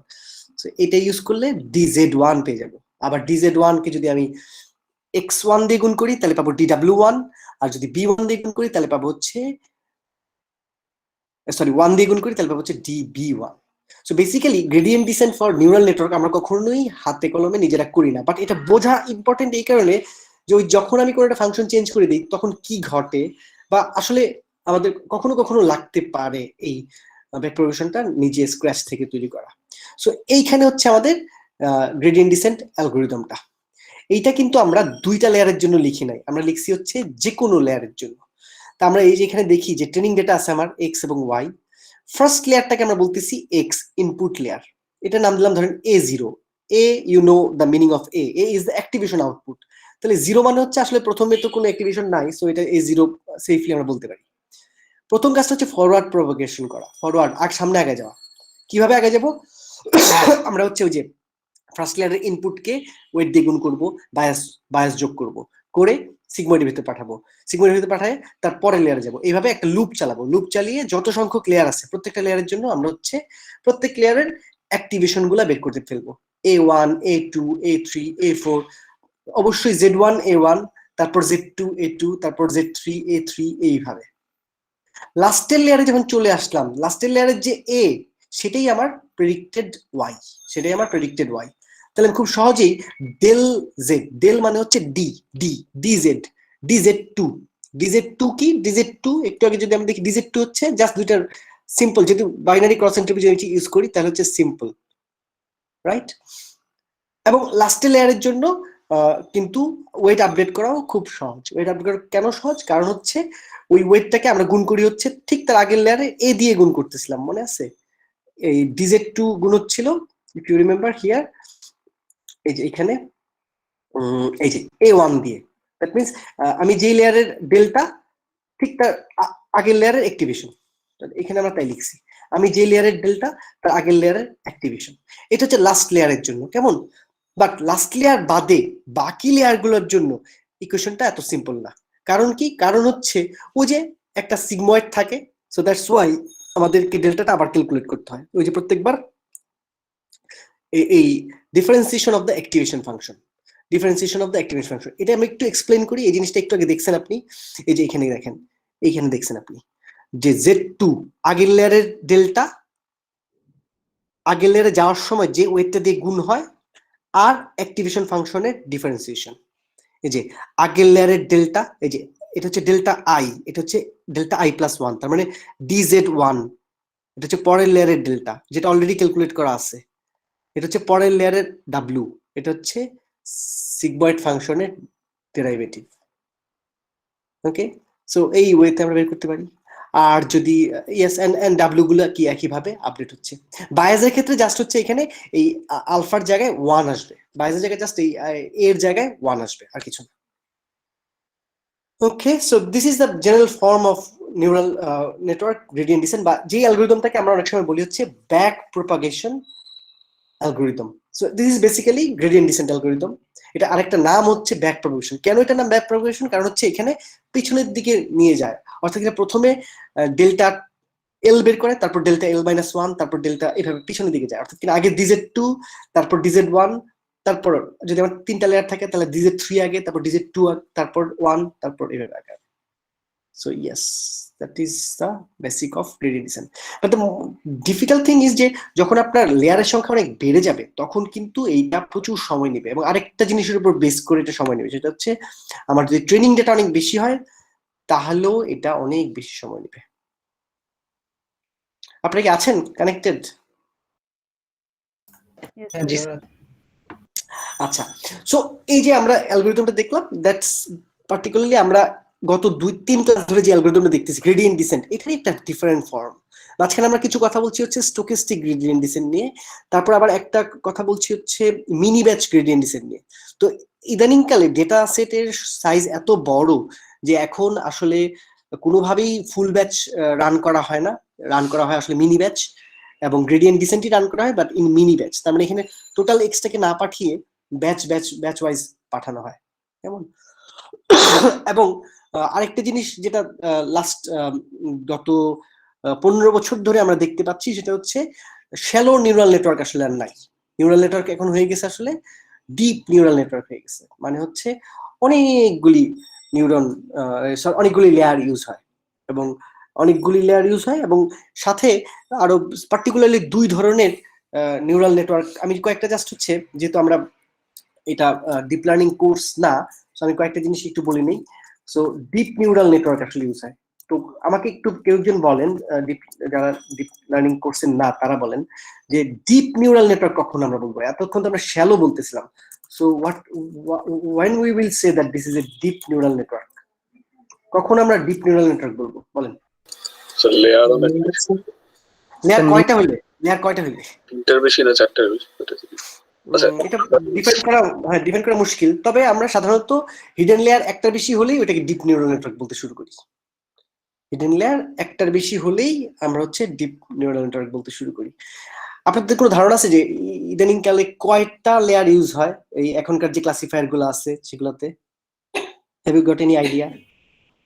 Sir 152টা পর্যন্ত মানে দেখছি আর কি। এক্স্যাক্টলি 152টা। যে আমাদের যে অতি ফেমাস রেসনেট নামে একটা নেটওয়ার্ক আছে, রেসনেট আর্কিটেকচারে প্রায় 152টার মতন লেয়ার আছে, হ্যাঁ, বা আরো বেশি হয়তো ইউজ করে। এর বাইরে কিছু স্পেশাল কাজের জন্য, যেমন ইমেজের জন্য এক ধরনের স্পেশাল নিউরাল নেটওয়ার্ক আছে যেগুলো বলা হচ্ছে কনভলিউশনাল নিউরাল নেটওয়ার্ক বলে, রাইট? সো আর এগুলোকে ইমেজের জন্য কনভলিউশনাল মোস্টলি ইউজ হয়, ইমেজ প্রসেসিং এর জন্য মোস্টলি ইউজ হয়, কেমন? সবসময় যে এর বাইরে অন্য কাজে ইউজ হতে পারে, but suitable for image processing. কিছু ডেটা থাকে, সিকোয়েন্সিয়াল ডেটা থাকে। সিকোয়েন্সিয়াল ডেটার জন্য আবার এক ধরনের নিউরাল নেটওয়ার্ক ইউজ হয়, এগুলোর নাম হচ্ছে, এটা হচ্ছে সিকোয়েন্সিয়াল ডেটার জন্য ইউজ হয়। সিকোয়েন্সিয়াল ডেটা মানে হচ্ছে যেমন ধরেন পরপর যদি কোনো ডেটা আছে, ফর এক্সাম্পল ধরেন টাইম সিরিজ ডেটা পরপর আসতে থাকে, কিংবা ল্যাঙ্গুয়েজ ডেটা, আমরা কথা যখন বলতেছি তখন একটা পর একটা ওয়ার্ড আসে, এই ধরনের ডেটার জন্য আরেক ধরনের স্পেশাল নিউরাল নেটওয়ার্ক ইউজ হয়, এগুলোর নাম হচ্ছে রিকারেন্ট নিউরাল নেটওয়ার্ক। তো আরো বিভিন্ন রকমের নিউরাল নেটওয়ার্ক আছে, হ্যাঁ। আরেক কয়েকটা জিনিস, এই যে আমরা বেসিক গ্রেডিয়েন্ট ডিসেন্টটা দেখলাম, এই বেসিক গ্রেডিয়েন্ট ডিসেন্টটা এখন আর কেউ ইউজ করে না। এর বদলে যে অ্যালগরিদমগুলি ইউজ করে, এখন কারেন্টলি ইউজ করে, সেগুলি আমি জাস্ট নামগুলি বলে দিচ্ছি যাতে করে আপনারা পরবর্তীগুলো দেখতে পারেন। অ্যাডাম নামে একটা অ্যালগরিদম হচ্ছে এখন সবচেয়ে বেশি পপুলার। তারপর আরেকটা অ্যালগরিদম হচ্ছে আরএমএস প্রপ নামে একটা অ্যালগরিদম আছে। এই অ্যালগরিদমগুলি বেশি ইউজ হয়, একদম প্লেন। বাট অ্যাডাম কি, আরএমএস প্রপ কি, definitely they are some form of gradient descent, but basic gradient descent না। সেখানে গ্রেডিয়েন্ট ডিসেন্ট যাতে একটু স্মার্টার গ্রেডিয়েন্ট ডিসেন্ট আর কি, সেটা কথা।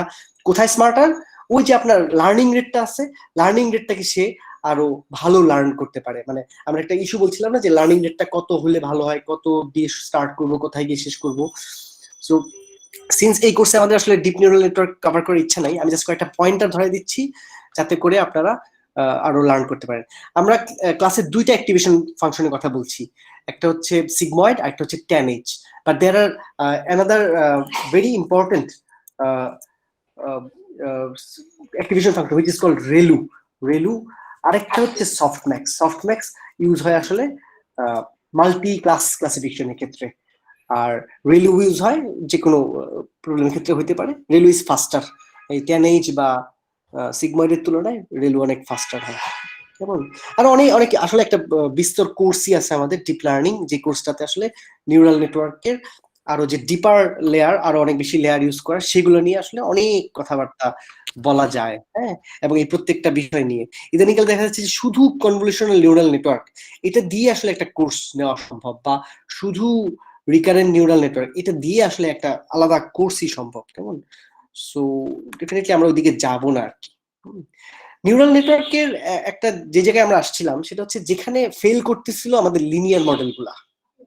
ইফ ইউ রিমেম্বার যে লজিস্টিক রিগ্রেশন একটা প্ল্যানার ডেটা যেটা লিনিয়ার সেপারেবল না, সেটাকে আসলে ক্লাসিফাই করতে পারতেছিল না। ফর এক্সাম্পল ওই যে আমাদের খুব সিম্পল এক্সাম্পল এক্সোরের মতন জাস্ট সিম্পল একটা 4টা মাত্র ডেটা পয়েন্ট, এখানেই আসলে কাজ করতেছিল না লজিস্টিক রিগ্রেশন। সো এইসব কেসে আইদার আমাকে কোনো একটা ট্রান্সফরমেশনে যেতে হবে অথবা নন লিনিয়ার ক্লাসিফায়ার ইউজ করতে হবে। আজকে আমরা দেখবো যে নিউরাল নেটওয়ার্ক নিজে আসলে একটা ক্লাসিফায়ার না মনে হয়, এটা একটা এনসেম্বলের মতন কাজ করে। সো আমরা আজকে একটু এনসেম্বল ক্লাসিফিকেশনের দিকেও যেতে চাই। হ্যাঁ, সো এই পর্যন্তই থাকবে আর কি আমাদের নিউরাল নেটওয়ার্কে আমরা আসলে আগাতে চাই না, এই পর্যন্তই থাকলাম। বাট তাদের একটু পড়ার আগ্রহ আছে, এখন আসলে ওই লোকজন সরাসরি এমএল বল বোঝে হচ্ছে ডিপ লার্নিং বাদ দিয়ে, এমএল মানে হচ্ছে machine learning, so deep learning বাদ দিয়ে বোঝে আর কি। আর ডিপ লার্নিং বললে বোঝে যে neural network but not shallow neural network, deep neural network আর কি। সো এবং সেখানে আরো অনেক ইস্যু আছে, সো সেগুলোর দিকে আমরা এই কোর্সে আপাতত যাচ্ছি না। ওকে, সো আমার আজকের গোল হচ্ছে একটু এনসেম্বল লার্নিং নিয়ে ধারণা দেওয়া। Ensemble learning, ensemble. সবাই আছেন তো নাকি? জি স্যার। জি স্যার, আছে স্যার। আমরা এনসেম্বল লার্নিং এ তেমন কোনো ম্যাথমেটিক্স নাই, তেমন কিছু নাই। আমার ধারণা অনেকেই বিষয়গুলো জানেন। আমরা একটু ডিসকাস করি এবং বোঝার চেষ্টা করি যে এনসেম্বল লার্নিং গুলো কেমন। সাইকিট লার্ন নামে একটা খুব চমৎকার প্যাকেজ আছে, যে প্যাকেজে এনসেম্বল লার্নিং এর বেশিরভাগ মেথডই ইমপ্লিমেন্ট করা আছে। তো আমরা ইউজ করাটা খুব কঠিন কিছু না, আমরা বোঝার চেষ্টা করি যে এনসেম্বল লার্নিং জিনিসটা কি। এই যে আমরা বলছি এনসেম্বল মেথডস, কেউ আমাকে বলতো এই শব্দটার মানে কি এনসেম্বল?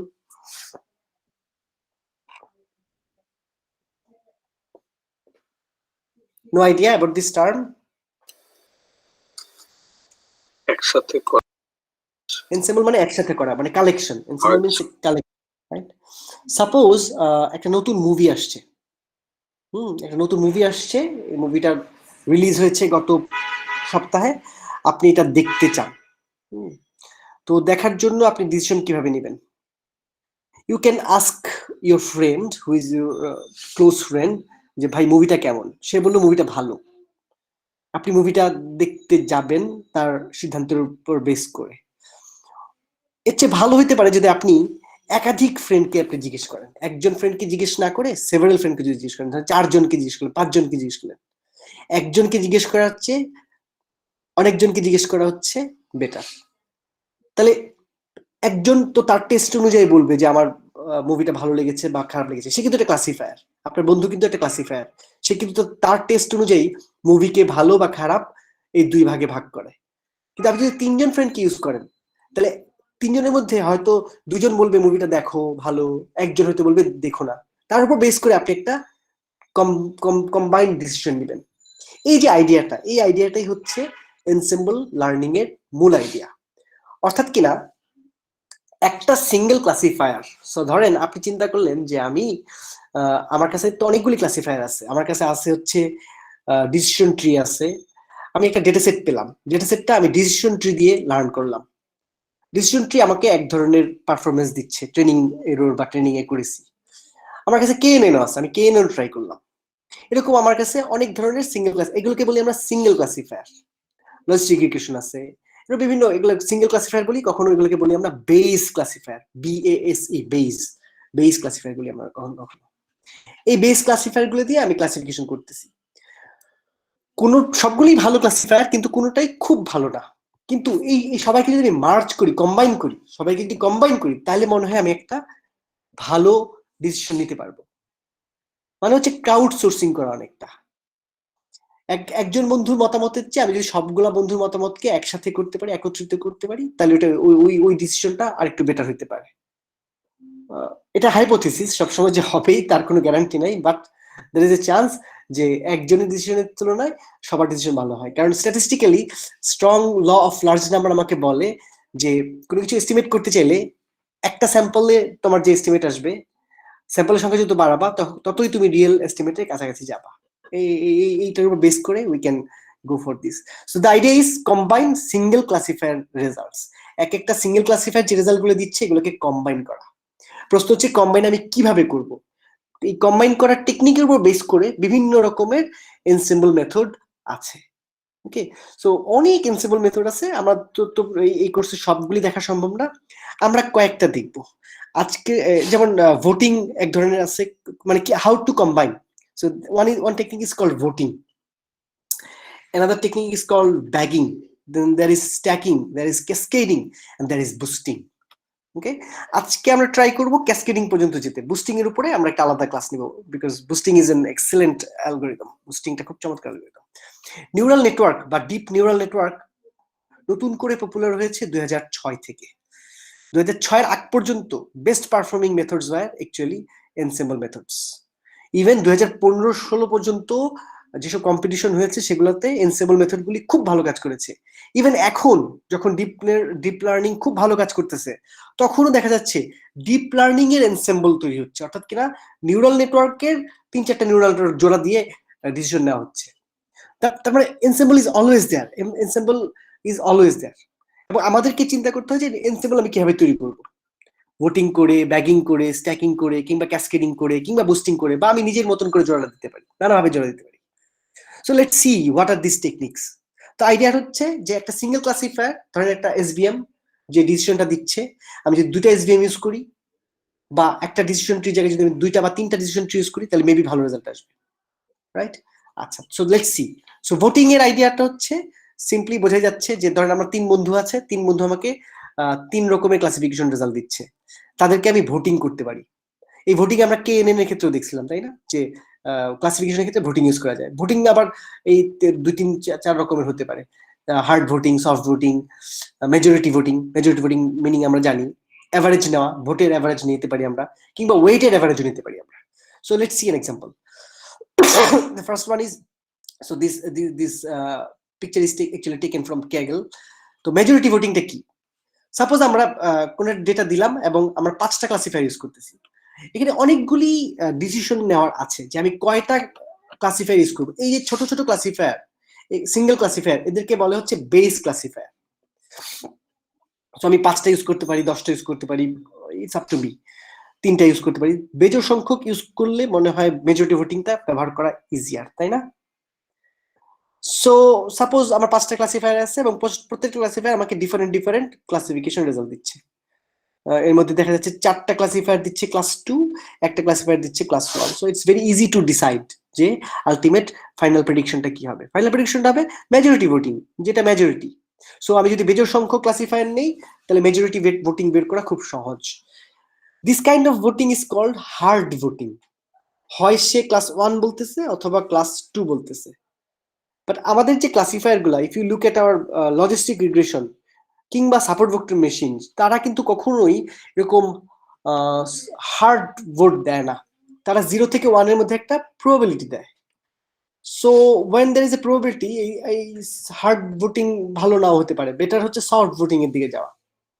ফর এক্সাম্পল, আমি যদি 5টা ক্লাসিফায়ার ইউজ করি এবং এরকম যদি আমার সাপোজ 3টা ক্লাস যদি আছে, মাল্টি ক্লাস ক্লাসিফিকেশন যদি চিন্তা করি, যে সে একটা সিগময়েড আছে, সে বলতেছে 90% বা 8%, 2%, এন্ড বিভিন্ন ডিস্ট্রিবিউশন বলতেছে। নাও হার্ড ভোটিং এ আমি সফট ভোটিং যদি ইউজ করি, then I can easily go for the average of the votes, অর্থাৎ কিনা ক্লাস 1 এর জন্য যে অ্যাভারেজটা, অর্থাৎ কিনা প্রত্যেকটা ক্লাসিফায়ার ক্লাস 1 এর ক্ষেত্রে একটা প্রেডিকশন দিচ্ছে, রাইট? ক্লাস 2 এর জন্য একটা দিচ্ছে, ক্লাস 3 এর জন্য একটা দিচ্ছে। তাহলে ইন অ্যাভারেজ ক্লাস 1 এর অ্যাভারেজ কত, ক্লাস 2 এর অ্যাভারেজ কত, ক্লাস 3 এর অ্যাভারেজ কত, অ্যাভারেজ যেটা বেশি সেটাকে আমি নিতে পারি। So this is how can I go for soft vote. বিশেষ করে আমাদের যে লজিস্টিক রিগ্রেশন, তারপর সামটাইমস কেএনএন এর ক্ষেত্রেও আমরা দেখছিলাম যে যখনই আমরা ডিস্টেন্ট ওয়েটেড ভোটিং করতেছি তখনই কি আর ভ্যালুটা জাস্ট +1 আর -1 থাকে না, ভ্যালুটা হয় +1 আর -1 এর মাঝখানে বা 0 আর 1 এর মাঝখানে একটা ভ্যালু দেয়। তো ওই ভ্যালুটা আসলে ঠিক হার্ড 1 বা হার্ড 0 না, চাইলে আমরা এটাকে কনভার্ট করতে পারি। যেমন নাইভ বাইজেন ক্লাসিফায়ারের ক্ষেত্রে হোয়াট ডিড উই সি, সেটা প্রবাবিলিটি দেয়। সেই প্রবাবিলিটিটা আমরা করি কি 0.5 এর উপর বেশি হলে আমরা বলি 1, 0.5 এর নিচে হলে আমরা বলি 0। সো কোন ক্লাসিফায়ারই কিন্তু আমাকে একটা হার্ড লেভেল দেয় না, সে একটা প্রবাবিলিস্টিক ভ্যালু দেয়। ওই সেই প্রবাবিলিস্টিক ভ্যালুটাকে তাহলে আমি এভারেজ আপ করতে পারি 5টা ক্লাসিফায়ারের ক্ষেত্রে। বোঝা যাচ্ছে ভোটিং ক্লাসিফায়ার?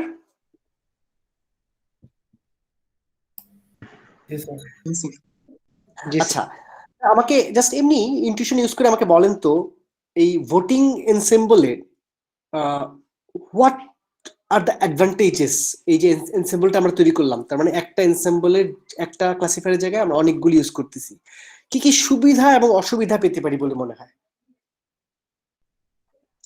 কেউ একজন ভুল করলেও বাকিরা ঠিকঠাক রেজাল্ট দিবে, সো এটা একটা পসিবিলিটি কারেক্ট রেজাল্টটা পাওয়ার। Right right. সো বেসিক্যালি এনসেম্বলের সুবিধা হচ্ছে কি, যেটা হিমু বলতেছে যে আমার ট্রেনিং সেটে তো অনেক ইনস্ট্যান্স থাকে, তো দেখা যায় যে এক একটা ক্লাসিফায়ার হয়তো এক একটা ইনস্ট্যান্সের উপর ভালো কাজ করে। কিছু ইনস্ট্যান্স থাকে হার্ড ইনস্ট্যান্স, হয়তো বা সেদিকে কোনো একটা পার্টিকুলার ভালো ভালো একটা, হয়তো ধরেন আমি এসভিএম দিলাম, এসভিএম দিয়ে সে একটা পার্টিকুলার রিজিয়নকে হয়তো সে ভালো ডিভাইড করতে পারলো, কিন্তু ডিসিশনটি হয়তো আবার অন্য একটা গ্রুপকে ভালো ক্লাসিফাই করলো। তাহলে আমি এখানে কম্বাইন করলে ওই যে একটা হয়তো খারাপ কাজ করতেছে, তিনটাকে মিসক্লাসিফিকেশন করতেছে, বাকি অন্য একটা ক্লাসিফায়ার হয়তো ওই তিনটাকে আবার কারেক্টলি ক্লাসিফাই করার চান্স আছে। So if I can combine them then it's a good thing. Now কিছু অসুবিধা বলেন। অনেকগুলা অ্যালগরিদম আমাকে লার্ন করাইতে হচ্ছে। ওকে, আর ইয়েস, তাতে কি হবে? অনেকগুলো অ্যালগরিদম রান করলে কি হবে? টাইম বাড়বে, টাইম সময় কমপ্লেক্সিটি। লাগতেছে। টাইম কমপ্লেক্সিটি বাড়বে, কম্পিটিশন অনেক বেড়ে যাবে, কম্পিটিশন অনেক বেড়ে যাবে, রাইট। এটা হচ্ছে ইম্পর্টেন্ট একটা অবজারভেশন। আচ্ছা, আরেকটা অবজারভেশন হচ্ছে এই যে এদেরকে কম্বাইন করব, মেজরিটি ভোটিং করব নাকি এভারেজ করব নাকি কি করব, নাকি কয়টা ক্লাসিফায়ার নিব, হাইপার প্যারামিটার বেড়ে যাচ্ছে না আমার? যেহেতু আমি অনেকগুলি ক্লাসিফায়ার নিচ্ছি, সো প্রত্যেক ক্লাসিফায়ার প্যারামিটার আছে, হাইপার প্যারামিটার আছে, so number of hyper parameters আসলে বেড়েই যাচ্ছে, এবং সেটা কি হাইপার প্যারামিটার লার্নিং নিজে ইটসেলফ আরেকটা বড় প্রবলেম। সো এনসেম্বলের is not a free lunch theorem, কারণ আমি জাস্ট এনসেম্বল করলেই তো হবে না, এনসেম্বলটাকে কারেক্টলি এনসেম্বলটা তৈরি করতে হবে। So that's one of the challenges added to this ensemble. কারণ আমি একটা ক্লাসিফায়ার ইউজ করলাম, সেখানে হয়তো বা একটা প্যারামিটার ছিল বা হাইপার প্যারামিটার কে, আরেকটা ইউজ করলাম, সেখানে হয়তো এসভিএম এর ক্ষেত্রে কিছু জিনিস ছিল, বা ডিসিশন ট্রির ক্ষেত্রে হয়তো বা কিছু ছিল, যে ধরেন নেক্সট ডেপথ বা এরকম কিছু। আমি যখন অনেকগুলো ক্লাসিফায়ার ইউজ করবো, তাহলে প্রত্যেকটা ক্লাসিফায়ারের জন্য কি আমার হাইপার প্যারামিটারের সংখ্যাও তো বেড়ে যাচ্ছে, সেগুলো লার্ন করাও তো একটা তখন একটা চ্যালেঞ্জিং টাস্ক। স্যার ওয়েটেড হলে কার ওয়েট কম হবে বা বেশি হবে সেটা এক্স্যাক্টলি। আমি যদি এই যে তিনটা বলছিলাম, 3 রকমের ভোটিং করতে পারি, মেজরিটি, এভারেজ, ওয়েটেড। যদি ওয়েটেড করি তাহলে আবার ওয়েটেড এর ক্ষেত্রে কার ওয়েট কত হবে, কার ইম্পর্টেন্স কত হবে, সেটা তখন আরেকটা ইস্যু হয়ে দাঁড়াবে। So there are so many things to decide. তাহলে এই জটিলতাটা বাড়তেছে আসলে এই ভোটিং এনসেম্বল গুলা বা এনি এনসেম্বলে এই প্রবলেম গুলো আসলে আসতে থাকবে। Okay, so we can understand what is this voting ensemble. This is the most simplest thing of the ensembles.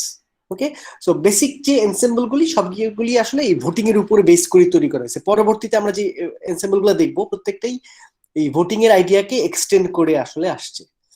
Sir এনসেম্বলে কি একই অ্যালগরিদম মাল্টিপল টাইম আসতে পারে? রাইট, আসতে পারে। এটা ডিপেন্ড করে আমি কিভাবে ডিসাইড করতেছি। আমি চাইলে 5টাকে একই, আচ্ছা কোশ্চেনটাকে মনে হয় আরেকটু ক্লিয়ার করেন হিমু। একই অ্যালগরিদম বলতে কি বোঝাচ্ছেন? ধরেন হচ্ছে কেএনএন আমি একবার 3 দিয়ে করলাম, একবার 5 দিয়ে। রাইট রাইট সো আমি যদি একই ক্লাসিফায়ার ইউজ করি, একই ক্লাসিফায়ার, যে ক্লাসিফায়ারের কোনো চেঞ্জ নাই, তাহলে তো আসলে এনসেম্বল করার কোনো মানে নাই, মানে আছে? না না না, সেটা তো দরকার নেই। হ্যাঁ, হচ্ছে সেটা দরকার ডিসিশন নেই। ট্রি যদি করি, কারণ ডিসিশন ট্রি তো একবার হ্যাঁ, আমি যদি একই ডিসিশন ট্রি 5টা ইউজ করি, তাহলে 5টা ইউজ করা যে কথা, একটা ইউজ করা একই কথা। সো আমি চাইবো যে 5টা ক্লাসিফায়ার আসলে ডিফারেন্ট হোক, যদি টাইপ একই হয় তারপরও যাতে তাদের হাইপার প্যারামিটার ভিন্ন হয়, রাইট? ঠিক আছে, আদারওয়াইজ তো এরা ভিন্ন কাজ করবে না, তাই না? হ্যাঁ ঠিক আছে, ওকে। আচ্ছা, এই যে এই কথাটা এখানে বলতেছে যে এনসেম্বল দুই ভাবে করা যেতে পারে, ensemble of different classifiers, ensemble of same classifiers. Same classifier মানে হচ্ছে যে আমি যেমন এনসেম্বল অফ ডিফারেন্ট ক্লাসিফায়ার্স, আমি হয়তো একটা নিলাম র্যান্ডম ফরেস্ট, আরেকটা নিলাম এসভিএম, আরেকটা নিলাম লজিস্টিক রিগ্রেশন, এটা মনে হচ্ছে ডিফারেন্ট ডিফারেন্ট ক্লাসিফায়ার ইউজ করলাম। আবার আমি এটা করতে পারতাম যে তিনটাই নিতাম হচ্ছে আমি এসভিএম, বা তিনটাই নিতাম হচ্ছে ডিসিশন ট্রি। বাট সেক্ষেত্রে আমার খেয়াল রাখতে হবে তিনটা ডিসিশন ট্রি যে আমি নিবো, বা তিনটা এসভিএম বা তিনটা লজিস্টিক, এই তিনটা যাতে আবার নিজেরা কি হয়, ডিফারেন্ট হয়, নিজেরা যাতে ডিফারেন্ট হয়। এই ডিফারেন্ট করা যায় কিভাবে? আমি যদি একই ডেটা সেট দিই লজিস্টিক রিগ্রেশনকে, লজিস্টিক রিগ্রেশন তো বারবার কি একই জিনিস লার্ন করবে, তাই না? হ্যাঁ কাছাকাছি জিনিস লার্ন করবে, জাস্ট হচ্ছে ওয়েটের ইনিশিয়ালাইজেশনটা চেঞ্জ করলে যা হয়। সো আমাকে কোনো একটা মেকানিজম রাখতে হবে যাতে করে এই ডিফারেন্সটা আসে, কারণ ডিফারেন্স যদি না আসে তাহলে কিন্তু আমার এনসেম্বল করে কোনো লাভ নাই। যেমন নাইভ বাইজের ক্ষেত্রে আমরা একটা কথা বলছিলাম যে নাইভ বাইজকে এনসেম্বল করলে কোনো লাভ হয় না। কেন লাভ হয় না? কারণ নাইভ বাইজ কি করে, লাইকলিহুড ক্যালকুলেট করে। তো ডেটা সেট যদি চেঞ্জ না করি তাহলে লাইকলিহুড তো চেঞ্জ হওয়ার কোনো কারণ নাই। সো একটা নাইভ বাইজ যে কথা, 10টা নাইভ বাইজ করা কি একই কথা, যদি ডেটা সেটে চেঞ্জ না আসে। সো আমি যদি ডিফারেন্ট এনসেম্বল তৈরি করতে না পারি, মানে এনসেম্বল আসলে যদিও একই টাইপেরও যদি আমি ইউজ করি, তারপর আমাকে মেক শিওর করতে হবে যাতে অবশ্যই ক্লাসিফায়ার গুলি, মডেল গুলি যাতে ভিন্ন ভিন্ন রকম হয়। এটা করার নানা উপায় আছে, সেটা আমরা দেখবো একটু পরেই। সেটা একটা উপায় হচ্ছে ডেটা সেটকে চেঞ্জ করে দেওয়া, অথবা আমরা অ্যালগরিদমের প্যারামিটার চেঞ্জ করে দেওয়া, অ্যালগরিদমের যে হাইপার প্যারামিটার ওগুলোকে চেঞ্জ করে দেওয়া। যেমন ডিসিশন ট্রির ক্ষেত্রে আমরা জানি যে ম্যাক্স ডেপকে বদলে দিলে কি ভিন্ন ভিন্ন ডিসিশন ট্রি তৈরি হবে, কিংবা কে এন এর ক্ষেত্রে আমরা জানি যে কে এর ভ্যালুকে চেঞ্জ করে দিলে কি ভিন্ন ভিন্ন কে এন এম তৈরি হবে।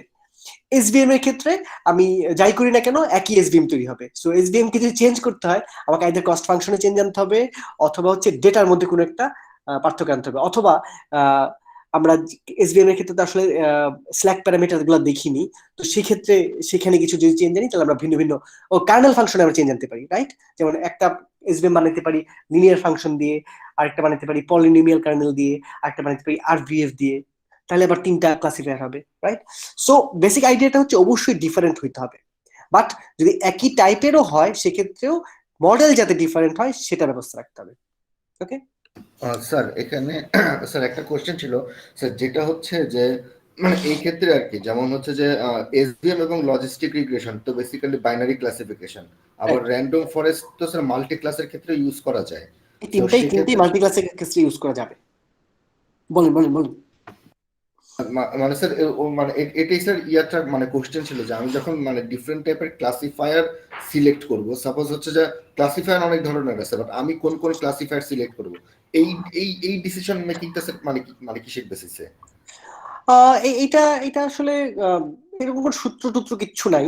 হ্যাঁ, এটা এমন কোনো বাধা ধরার নিয়মও নাই, তবে ওই যে বললাম মেক শিওর করতে হবে যাতে এই ইন্ডিভিজুয়াল যে মডেলগুলো আমি লার্ন করতেছি এরা যাতে যথেষ্ট ডিফারেন্ট হয়, এটা যাতে যথেষ্ট ডিফারেন্ট হয়। কেমন, ধরেন আপনি তিনটা ডিসিশন ট্রি নিলেন, তাহলে আপনাকে মেক শিওর করতে হবে যে 3টা ডিসিশন ট্রি যাতে ভিন্ন ভিন্ন হয়। এখানে এই মিক্স করা বা এরকম ভিন্ন ভিন্ন ইউজ করার মধ্যে তেমন মানে কোনো বাধা ধরা মানে কোনো লিমিটেশন নাই আসলে। কেমন, ওকে। যেমন র্যান্ডম ফরেস্ট সে নিজে একটা এনসেম্বল, আমরা একটু পরে দেখবো যে র্যান্ডম ফরেস্ট জিনিসটা কি আসলে।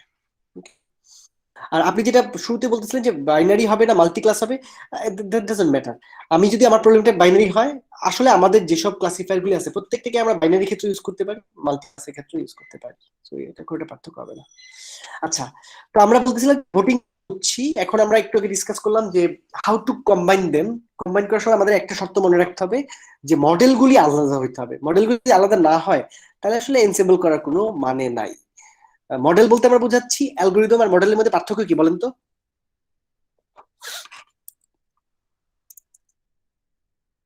অ্যালগরিদমটার নাম প্রসিডিওর, সার্টেন প্রসিডিওর, আর রাইট, মডেল হচ্ছে এটা সে লার্ন করলো, তাই না?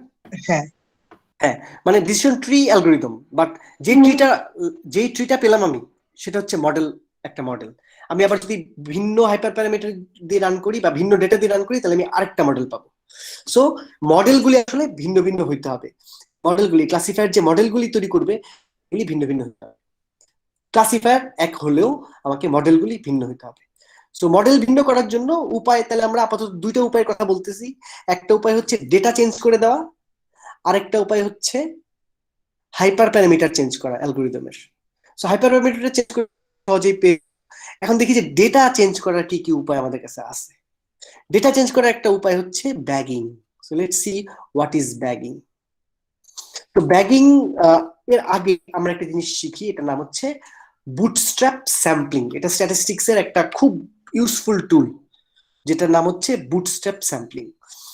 বুটস্ট্র্যাপ স্যাম্পলিং এর আইডিয়াটা কি আসলে? বুটস্ট্র্যাপ স্যাম্পলিং এর আইডিয়াটা হচ্ছে, অরিজিনালি যদি আপনার কাছে এই ডেটা থাকে, ডেটাটা খেয়াল করেন 44572, এটা হচ্ছে আমার অরিজিনাল ডেটা। এই ডেটা থেকে আমি হচ্ছে উইথ রিপ্লেসমেন্ট আমি নতুন একটা স্যাম্পল তৈরি করবো। মানে হচ্ছে এই ডেটা থেকে, এই ডেটা সাইজ কত 5, সো আমার বুটস্ট্র্যাপ স্যাম্পলও হবে 5 সাইজের। শর্ত হচ্ছে প্রত্যেকবার এখান থেকে ডেটা নিব উইথ রিপ্লেসমেন্ট, মানে হচ্ছে যে ডেটাটা নিব ওটাকে আমি আবার ফেরত দিব, ফেরত দিয়ে আমি আবার নিব। তার মানে হচ্ছে একই ডেটা দুইবার আসতে পারে। যেমন এখানে যে আমি বুটস্ট্র্যাপ করলাম, এটা র্যান্ডম কিন্তু হবে। তার মানে হচ্ছে কোনো গ্যারান্টি নাই যে বুটস্ট্র্যাপ করলে সবসময় আপনি একই ডেটা পাবেন। ফর এক্সাম্পল, এখানে যখন আমি এটা একবার বুটস্ট্র্যাপ করলাম তখন 2টা 7 চলে আসছে। আবার বুটস্ট্র্যাপ করলাম তখন দেখা যাচ্ছে 2 একবার আসছে, 5 একবার আসছে, এই 4 একবার আসছে, তারপর প্রত্যেকটা একবার করে আসছে। ফাইন। এখানে যখন আমি আবার বুটস্ট্র্যাপ করলাম একই স্যাম্পল থেকে, তখন আবার দেখা যাচ্ছে 2টা 5 চলে আসছে, 2টা 2 চলে আসছে। এটা হইতে থাকবে, এমন এটা হতেই পারে। সো এরকম বুটস্ট্র্যাপ করা মানে হচ্ছে যে অরিজিনাল যে ডেটা স্যাম্পলটা আছে সেখান থেকে উইথ রিপ্লেসমেন্ট আমি হচ্ছে সেম সাইজের ডেটা জেনারেট করব। তাহলে কখনো কখনো আমি হুবহু একই ডেটা পেতে পারি, অথবা কখনো কখনো আমি আগের ডেটা থেকে একটু ডিফারেন্ট ডেটা পাবো। এবং ডিফারেন্ট ডেটাতে কেমন হবে? ডিফারেন্ট ডেটাটাতে কিছু ডেটা মাল্টিপল টাইমস চলে আসতে পারে। এই আইডিয়াটাকে বলা হচ্ছে বুটস্ট্র্যাপ স্যাম্পলিং। বুটস্ট্র্যাপ স্যাম্পলিং এর অনেকগুলি কারণ আছে যে আমরা বুটস্ট্র্যাপ স্যাম্পলিং করি। এর মধ্যে একটা যে বড় কারণ সেটা হচ্ছে বুটস্ট্র্যাপ স্যাম্পলিং এ আউটলায়ার দূর করা যায়। একটা এক্সাম্পল দিই আমি। ধরেন আপনার কাছে ডেটা আছে 1 2 3 4 আর ধরেন আছে 100। Can you tell me which one is the outlier among this 4, this 5? 100 is the outlier. So whenever I am calculating the population mean of this algorithm, আমি যখন পপুলেশন মিন বের করতেছি তখন পপুলেশন মিনটা আমার দাঁড়াচ্ছে 1 + 2 + 3 + 4, which is কত 10 আর 100, 110। 110কে 5 দিয়ে ভাগ করলে আমার পপুলেশন মিন আনুমানিক 22 এ দাঁড়াচ্ছে, তাই তো? সো কেন 22 হলো? কারণ হচ্ছে একটা আউটলায়ার আছে। আউটলায়ারটা নয়েজ হইতে পারে, আউটলায়ারটা একটা ঝামেলা তৈরি করতেছে। বাট আমি যদি এই ডেটাটা থেকে জাস্ট বুটস্ট্র্যাপিং করি, I don't know what I'm going to do, but bootstrapping করলে একটা বুটস্ট্র্যাপ এরকম হইতে পারে, একটা বুটস্ট্র্যাপ এরকম হইতে পারে, একটা বুটস্ট্র্যাপ এরকম হইতে পারে। ওকে, সো এখানে আমরা দেখতে পাচ্ছি যে 100 থাকে কখনো, 100 কখনো বা 100 নাও আসতে পারে, হয়তো বা 4 আসলো। বুটস্ট্র্যাপ করলে কি আসবে আমি জানি না, বাট বুটস্ট্র্যাপ করলে র্যান্ডমলি কি প্রত্যেকটাই সিলেক্ট হওয়ার সম্ভাবনা থাকে। নাও বুটস্ট্র্যাপ স্যাম্পল গুলির এভারেজ কেমন? যে প্রথম যে স্যাম্পলটা আমার বুটস্ট্র্যাপ স্যাম্পলটা আসলো এটার এভারেজ কেমন? 1 2 2 5 আর 7 12 কে 5 দিয়ে ভাগ করলে 2 পয়েন্ট সামথিং হচ্ছে এটা এভারেজ। পরেরটার এভারেজ কত? এখানে 100 চলে আসছে, তার মানে হচ্ছে 107 9 109 হলে এটা 21 পয়েন্ট সামথিং। এন্ড দেন এই পরের যে স্যাম্পলটা এটার এভারেজ কত? 1 2 3 3 3 9 13 কে 5 দিয়ে ভাগ করলে এটাও 2 point something. So when I sample this এই তিনটা যখন আমি বুটস্ট্র্যাপ করলাম, তখন আপনি দেখেন যে আউটলায়ারটা বুটস্ট্র্যাপ স্যাম্পল গুলোতে আসার সম্ভাবনা কিন্তু কমতে থাকে। যদি এখানে আসতো, সাপোজ এখানে যদি 100 আসতো, তাও এটা হতো 21 পয়েন্ট সামথিং। স্টিল দেন আমি যখন তিনটার অ্যাভারেজ করতাম, তখন কি অরিজিনাল যে আমার অ্যাভারেজ ছিল 22, আর এখন যদি আমি তিনটার অ্যাভারেজ করবো, তখন কি আমার অ্যাভারেজটা কি আমার পপুলেশনের রিয়েল অ্যাভারেজের কাছাকাছি যাবে না?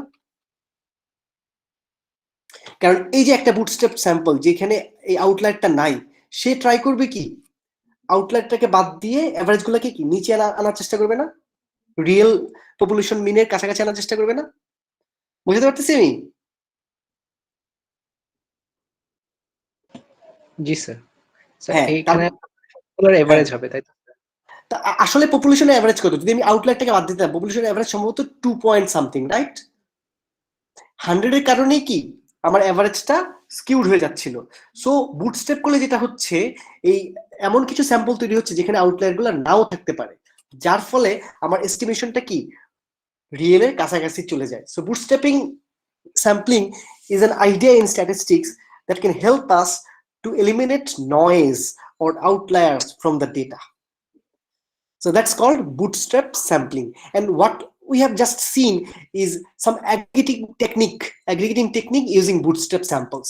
আমরা এই যে তিনটা bootstrap sampling পেলাম, এই তিনটাকে কম্বাইন করলাম, কম্বাইন করে আমার যে অ্যাভারেজ আসছে সেটা কিন্তু রিয়েল অ্যাভারেজের কাছাকাছি আসবে, ওয়ারাস এই 22 কিন্তু রিয়েল অ্যাভারেজ থেকে অনেক দূরে, রাইট? আমি যত বেশি বুটস্ট্র্যাপিং করব আমার নয়েজ তত বেশি রিমুভ হবে, কারণ স্ট্যাটিস্টিক্যালি এই 100 আসার সম্ভাবনার চেয়ে এই চারটার সম্ভাবনা কি, এই প্রত্যেকটা আসার সম্ভাবনা কি সমান। তো আমি যদি 5টা স্যাম্পল তৈরি করি, তাহলে 100 হয়তো বারবার আসবে না। 100 যতবার আসবে না, ততই কি আমার নয়েজ কমতে থাকবে, আর বাকিরা কি real representative of the data. So that's why bootstrap sampling is a very very interesting technique. তাহলে আমরা বলতেছিলাম যে এনসেম্বল কিভাবে তৈরি করবো আমরা। তাহলে এখন আমরা অলরেডি একটা টেকনিক কিন্তু শিখে ফেলছি, যে আমরা বলছিলাম যে হাইপার প্যারামিটার চেঞ্জ করো অথবা ডেটা চেঞ্জ করো। তাহলে ডেটা চেঞ্জ করার একটা উপায় কি? ডেটা চেঞ্জ করার উপায় হচ্ছে অরিজিনাল যে ডেটা আছে সেখান থেকে বুটস্ট্র্যাপ স্যাম্পলিং করা। কারণ অরিজিনাল ডেটা থেকে বুটস্ট্র্যাপ স্যাম্পলিং করলে ডেফিনেটলি যে ডেটা সেট গুলি তৈরি হবে তারা কি ভিন্ন ভিন্ন ডেটা সেট হবে না, অরিজিনাল ডেটা সেট একটু চেঞ্জ হবে, সেগুলোর উপর মডেল লার্ন করো। তাহলে এক একটা মডেলের নয়েজ কি এক এক রকম হবে, কোনোটাতে নয়েজ থাকবে, কোনোটাতে নয়েজ কম থাকবে, কারণ সে কি বুটস্ট্র্যাপ করে ভিন্ন ভিন্ন ইনস্ট্যান্স গুলোকে প্রত্যেকবার সিলেক্ট করতেছে। এই যে টেকনিকটা, এটাকে বলা হচ্ছে bagging. Bagging means bootstrap aggregate. যে ডেটা থাকে সেই ডেটা থেকে ফার্স্টে বুট করা হয়, বুটস্ট্র্যাপিং থেকে ধরেন 10টা এম সংখ্যক স্যাম্পল তৈরি করা হয়। এই প্রত্যেকটা স্যাম্পল কিন্তু অরিজিনাল স্যাম্পল থেকে একটু ডিফারেন্ট, এবং এই অরিজিনাল স্যাম্পল গুলা থেকে যে ডিফারেন্ট যে স্যাম্পল গুলা, এই প্রত্যেকটা দিয়ে ক্লাসিফায়ার লার্ন করা হয়। এই ক্লাসিফায়ার একই অথবা ভিন্ন ক্লাসিফায়ার হতে পারে। একই ক্লাসিফায়ার হলেও সমস্যা নাই, কারণ ডেটা ভিন্ন, তার প্রত্যেকটা ক্লাসিফায়ার কি ভিন্ন ভিন্ন মডেল তৈরি করবে। তারপর এই ভিন্ন মডেলগুলোকে আমি combine করব using my voting techniques, any of the voting techniques that I have seen so far, majority হোক, average হোক, কিংবা weighted average হোক। এই যে টেকনিকটা, এই টেকনিকটাকে বলতেছি আমরা bagging. So bagging comes from B, বুটস্ট্র্যাপের বি আসতেছে, আর অ্যাগ্রিগেটিং থেকে যে AGG bag ING bagging. Okay, so it's called bootstrap aggregating. this ensemble is called bagging ensemble। তারপরে ব্যাগিং এর সাথে বুটস্ট্র্যাপ স্যাম্পলিং এর আইডিয়াটা ওতপ্রোতভাবে আসলে জড়িত। তার মানে অরিজিনাল ডেটা সেট থেকে আমি হচ্ছে সিমিলার সাইজের স্যাম্পলিং নিব, বাট স্যাম্পলিং নেওয়ার সময় উইথ রিপ্লেসমেন্ট, মানে হচ্ছে একই জিনিস বারবার আসতে পারে। একই জিনিস এই যে 2 কিন্তু 2বার চলে আসলো, আসতেই পারে, যেহেতু আমি রিপ্লেস করতেছি। ধরেন একটা বাস্কেটের মধ্যে আপনি ইনস্ট্যান্স গুলোকে রেখে দিলেন, ওখান থেকে একটা করে সিলেক্ট করতেছেন, সিলেক্ট করার পর ওটা আবার বাস্কেটে ফেরত দিলেন, এটাই বলতেছি আমরা with replacement. Okay, then noise deduct হওয়ার একটা সম্ভাবনা আছে। বুঝতে পারছি আমি ব্যাগিং কিভাবে কাজ।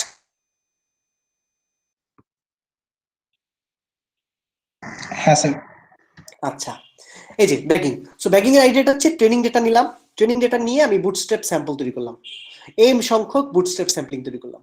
তারপর আমি হয়তো একটা বেস ক্লাসিফায়ার ইউজ করলাম, সাপোজ ডিসিশন ট্রি বা লজিস্টিক রিগ্রেশন বা what ever I use, generally decision tree use করে।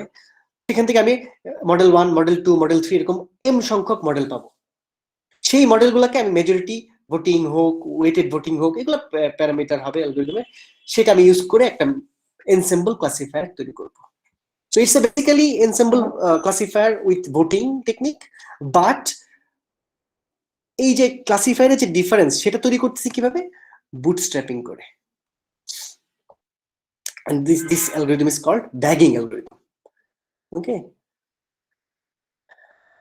can you tell me what is the difference between bagging and random forest? Random forest is a type of bagging algorithm. So bagging R random forest এর মধ্যে অনেক মিল আছে। আচ্ছা, so random forest এর সাথে bagging এর মিল কোথায়? মিল হচ্ছে ফার্স্ট অফ অল bagging কি করে, কতগুলি বুটস্ট্র্যাপ স্যাম্পল তৈরি করে। random forest ও ফার্স্ট স্টেপটা হুবহু সেম, বুটস্ট্র্যাপ স্যাম্পল তৈরি করে। এবং bagging ও ডিসিশন ট্রি ইউজ করতে পারে, random forest ও ডিসিশন ট্রি ইউজ করে। এরপরে একটু ডিফারেন্স আছে হচ্ছে bagging এবং random forest এর। র্যান্ডম ফরেস্টে একই মডেলে এক ডাটা মাল্টিপল টাইম আসবে। আচ্ছা, মূল পার্থক্য যেটা সেটা হচ্ছে র্যান্ডম ফরেস্ট করে কি, ডিসিশন ট্রি যখন আমরা তৈরি করি, ডিসিশন ট্রি কোন একটা ডেটা থেকে কি সবগুলা ফিচারকে ইউজ করে না। আমরা যখন ডিসিশন ট্রি তৈরি করেছি তখন কি সবগুলো ফিচারকে সে একসাথে কনসিডার করেছে। র্যান্ডম ফরেস্ট করে কি, সে প্রত্যেকটা, ধরেন র্যান্ডম ফরেস্ট ঠিক করলো সে 4টা ক্লাসিফায়ার লার্ন করবে, সে করবে কি প্রত্যেকবার সে ভিন্ন ভিন্ন ফিচার সাবসেট সিলেক্ট করবে।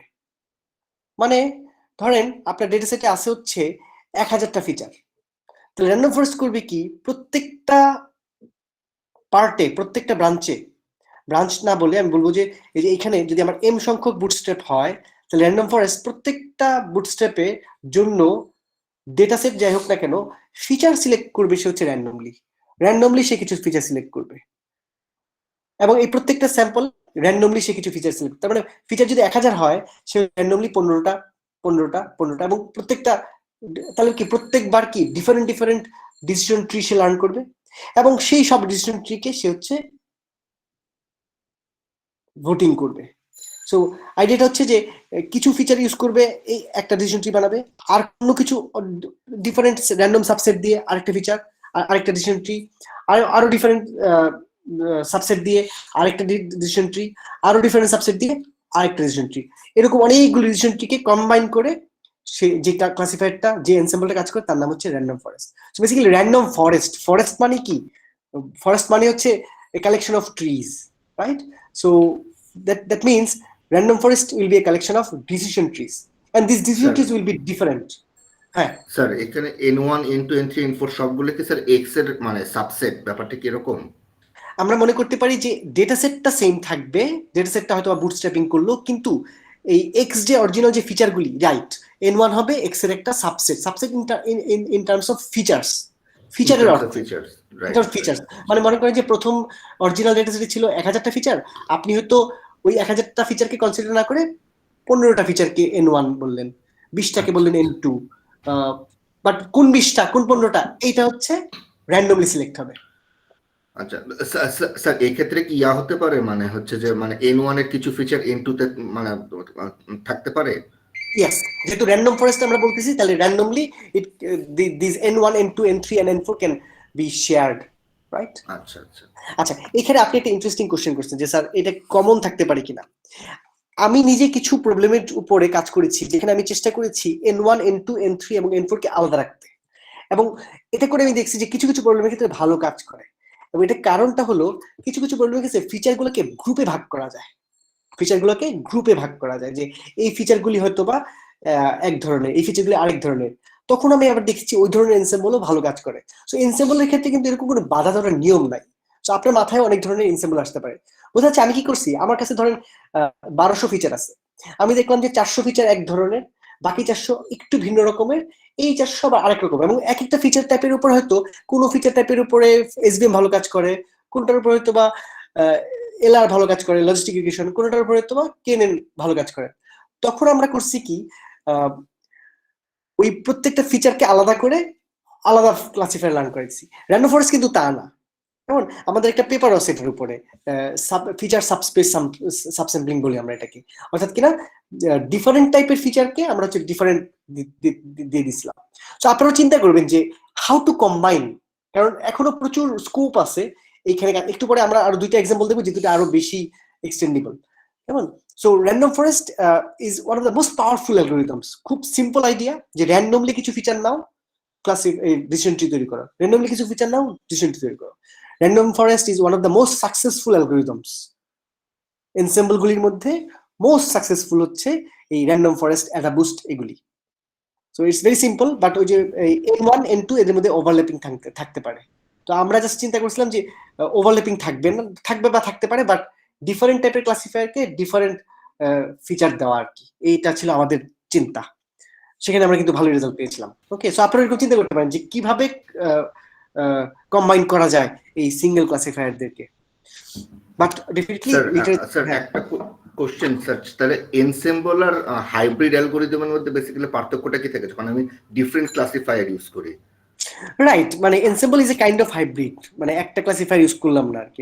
হাইব্রিড মানে কি? হাইব্রিড মানে হচ্ছে অনেকগুলো কি মেশানো, তাই না? আর এনসেম্বল মানে হচ্ছে কালেকশন। সো ইয়েস, কালেকশন মানেই হচ্ছে হাইব্রিড হওয়ার সম্ভাবনা রয়ে গেছে, তাই না? জি। ওকে ওকে, হাইব্রিড বলতে ওরকম কোনো ডিফিনিট টার্মিনোলজি আসলে নাই। Ensemble is a well established terminology. কেমন? কোনো কিছু যেটা বেসিক না ওইটাই আসলে হাইব্রিড, রাইট? আচ্ছা, যেমন যে আমরা ওই দেওয়ান স্যারের কাজ দেখছিলাম, ওগুলোকে হাইব্রিড বলতেছেন উনি, তাই না? কারণ বেসিক থেকে ওটা একটু চেঞ্জড এরকম। আচ্ছা, so random forest is very simple to understand, but it works great. আচ্ছা, আর দুইটা আইডিয়া আছে আমাদের, এই দুইটা আইডিয়া আমরা দেখবো আজকেই দেখবো, খুব সহজ আইডিয়া। একটা নাম হচ্ছে স্ট্যাকিং আর একটা নাম হচ্ছে ক্যাসকেডিং। ওকে, সাদিয়া ক্লাসে আছেন? জি স্যার, আছি স্যার। সাদিয়া, আপনার যে লেয়ার্ড এনসেম্বল ওইটা আইডিয়া বলেন। স্যার ওটা ছিল হলো যে ফার্স্টে স্যার একটা ক্লাসিফায়ার অ্যাপ্লাই করব, তারপর স্যার ওরা যদি বাইনারি ক্লাস যদি আমি ধরি দুইটা ক্লাসে ভাগ করে দিবে, দেন ওই একটা ক্লাসে যে আবার আরেকটা অন্য একটা ক্লাসিফায়ার অ্যাপ্লাই করব। রাইট, হয়ে স্যার প্রত্যেকটা লেয়ারে ডিফারেন্ট ক্লাসিফায়ার অ্যাপ্লাই করছিলাম স্যার। রাইট। সো সাদিয়া যে কথাটা বললো এটা আমি জানি না আপনারা কত বুঝছেন। এই আইডিয়াটা হচ্ছে অনেকটা ক্যাসকেডিং এর মতন। আমি একটু স্ট্যাকিংটাতে পরে আসতেছি, আগে একটু ক্যাসকেডিংটা বলি। ক্যাসকেডিং এর আইডিয়াটা হচ্ছে, ধরেন আপনি হচ্ছে সাপোজ আপনি একটা নাইভ বাইজেন ইউজ করতেছেন, এবং নাইভ বাইজেন আপনাকে কোন একটা ইনপুট দিলে সে হচ্ছে একটা প্রবাবিলিটি দেয়, এবং প্রবাবিলিটি দেয় হচ্ছে ভিন্ন ভিন্ন রেঞ্জের মধ্যে প্রবাবিলিটি দেয়। ওকে, এখন এই প্রবাবিলিটির মধ্যে সাপোজ আমরা যদি একটা একটু পিডিএফ বানাই নিই, আমি একটু দেখাদেখি করতে চাই এখন।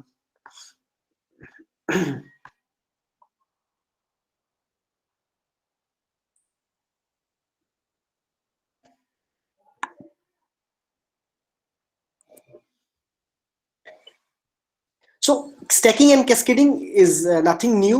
They are just two more different ways on how to combine your classifiers for making a ensemble. So cascading এর আইডিয়াটা হচ্ছে যে কতগুলি ক্লাসিফায়ার, সিঙ্গেল ক্লাসিফায়ার পরপর যদি আমরা ইউজ করি, বিভিন্ন স্টেজে যদি ইউজ করি, হ্যাঁ, অনেকটা সাদিয়ারটা আমি আগে একটু এক্সপ্লেন করি। সাদিয়ারটা এক্সপ্লেন করা ইজিয়ার। সাদিয়ারটা খুব সিম্পল একটা আইডিয়া। আইডিয়াটা হচ্ছে, ধরেন আমি আমার ডেটা সেটকে নিলাম, দেখা যাচ্ছে আমার এই যে ফাঁকা জায়গাটা দেখা যাচ্ছে এখানে। জি স্যার, দেখা যাচ্ছে। এখানে আমি একটু আঁকার চেষ্টা করি, সাদিয়া যেটা বললো। ধরেন আমি একটা সাপোজ আমি একটা ডিসিশন ট্রি লার্ন করলাম। ওকে, আচ্ছা, সাদিয়া যেটা করছে সেটা আমি একটু বলি। এটা একটা এক ধরনের ক্যাসকেড, বাট ও নাম দিছে হচ্ছে লেয়ার্ড এনসেম্বল। ধরেন একটা decision tree learn, decision tree বা এসবিএম, আচ্ছা ডিসিশন ট্রি না বলি, আমি জাস্ট সিম্পল ক্লাসিফায়ার 1 বলি। আমি একটা ক্লাসিফায়ার 1 লার্ন করলাম আমার ইনস্টেন্স গুলোর উপরে। আমার ইনস্টেন্স গুলো করলো কি, ক্লাসিফায়ার 1 ক্লাসিফায়ার করলো দুই ভাবে, একটা হচ্ছে ইয়েস আর একটা হচ্ছে নো। আমার ক্লাসিফায়ার যদি ভালো হয় তাহলে তো এখানে পারফেক্ট ক্লাসিফিকেশন হয়ে যাবে, খারাপ হলে পারফেক্ট ক্লাসিফিকেশন হবে না, এটাই তো নাকি? বাট দেখা গেল সে যেগুলোকে ইয়েস বলতেছে সেখানে কিছু আছে পজিটিভ, আবার কিছু আছে নেগেটিভ। তার মানে সে আসলে পারফেক্ট না। আবার সে যেখানে নো বলছিল সেখানেও কিছু আছে নেগেটিভ, আবার কিছু পজিটিভ আছে। Now the question is, what should I do? Should I stop here or do something else? Sadia বলতেছে তাহলে এখানে আরেকটা ক্লাসিফায়ার লার্ন করেন, C2, যেটা C1 এর যে টাইপ সেই টাইপের হইতে পারে না হইতে পারে, বাট তার ডেটা সেটটা কি, এই যে ফার্দার যে ডেটা সেটটা পেলাম, সে আবার করবে কি এই ডেটা সেটকে আবার ফার্দার ক্লাসিফাই করবে, সে আবার করবে কি এই ডেটা সেটকে ফার্দার ক্লাসিফাই করবে। C3 আবার করবে কি, C2 আবার করবে কি, এই যে C1 যেগুলোকে ঠিক মতো ক্লাসিফাই করতে পারে সেগুলোকে আবার সে ফার্দার ক্লাসিফাই করবে। এই যে ক্লাসিফায়ারটা তৈরি হচ্ছে এই ক্লাসিফায়ারটাকে আমরা বলতে পারি, সাদিয়া নাম দিয়েছে এটা layered ensemble, kind of tree এর মতো তৈরি হচ্ছে। এখন ট্রি আপনি যত দূর যাবেন তত কি আপনার ওভারফিট হওয়ার সম্ভাবনা আছে, তাই না?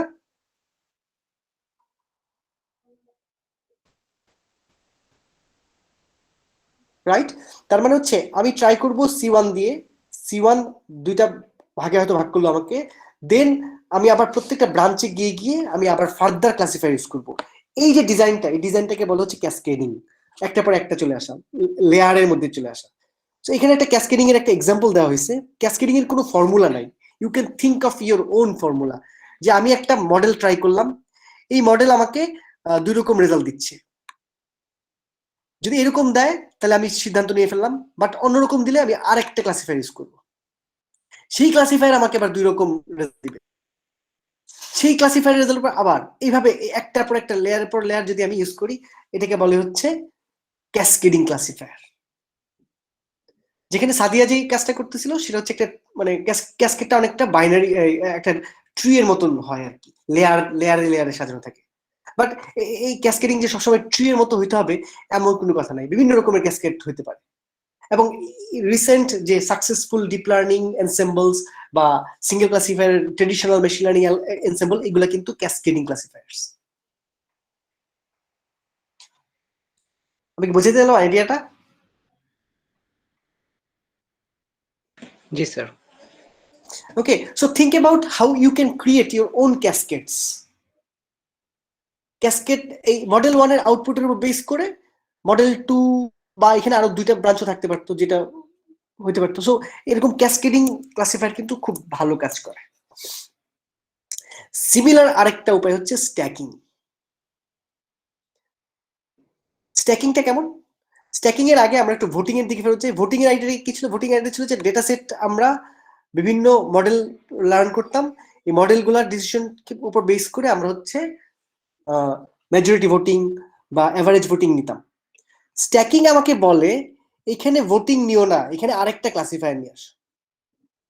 অর্থাৎ কিনা প্রথম লেভেলে আমি কতগুলি ক্লাসিফায়ার ইউজ করলাম, ক্লাসিফায়ার গুলি আমাকে ক্লাসিফিকেশন দিল, যে ক্লাসিফিকেশন গুলো দিল এগুলা পরের লেয়ারে একটা নতুন ক্লাসিফায়ার আমি নিয়ে আসলাম যার ফিচার হিসেবে ইউজ হবে এগুলা, এবং সে আমাকে লেভেল 2 তে নতুন রকমের প্রেডিকশন দিবে। এটা হচ্ছে এক লেভেল স্ট্যাক। ফর এক্সাম্পল ধরেন আপনি চিন্তা করলেন যে একটা এসবিএম আপনি ইউজ করলেন, একটা ডিসিশন ট্রি ইউজ করলেন এবং একটা কেএনএন ইউজ করলেন প্রথম লেয়ারে।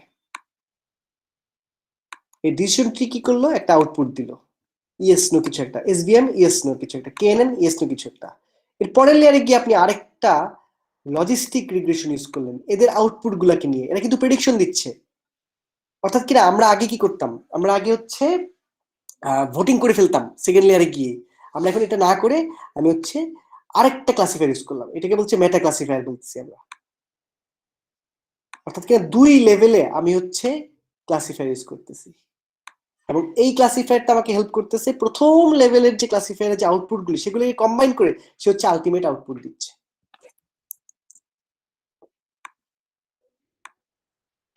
আমি চাইলে সেকেন্ড লেয়ারে আরেকটা ক্লাসিফায়ার ইউজ করতে পারি, লজিস্টিক রিগ্রেশন ইউজ করছিলাম তাই না, এখানে আরেকটা ইউজ করলাম, ধরেন এখানে ইউজ করলাম আরেকটা নাইভ বাইজিয়ান বা হোয়াট এভার, এবং আগের লেয়ারের থেকে পরের লেয়ারে সবগুলা ইনপুট গেল। তারপর পরের লেয়ারে আমি একটা নিউরাল নেটওয়ার্ক ইউজ করলাম, তারপরে 3 লেয়ার, আমি চাইলে 4 লেয়ার 5 লেয়ার 10 লেয়ার পর্যন্ত যেতে পারি, whatever I can go. This design is called stacking classifier, stacking ensemble. তাহলে স্ট্যাকিং এনসেম্বল আর ক্যাসকেডিং এর মধ্যে পার্থক্য কি বলেন তো? বলেন, কেউ একজন বলেন, স্ট্যাকিং আর ক্যাসকেডিং এর মধ্যে পার্থক্য কি? স্যার ক্যাসকেডিং এ মনে হয় থেমে যাওয়ার চান্স আছে আর কি শুরুতেই, সব জায়গায় থেমে যাওয়ার চান্স আছে, হ্যাঁ থেমে যাওয়ার চান্স আছে, রাইট, ঠিক আছে। আর কিছু ডেটা সেট কি দুটাতে একই ডেটা সেট যায়, তাই না?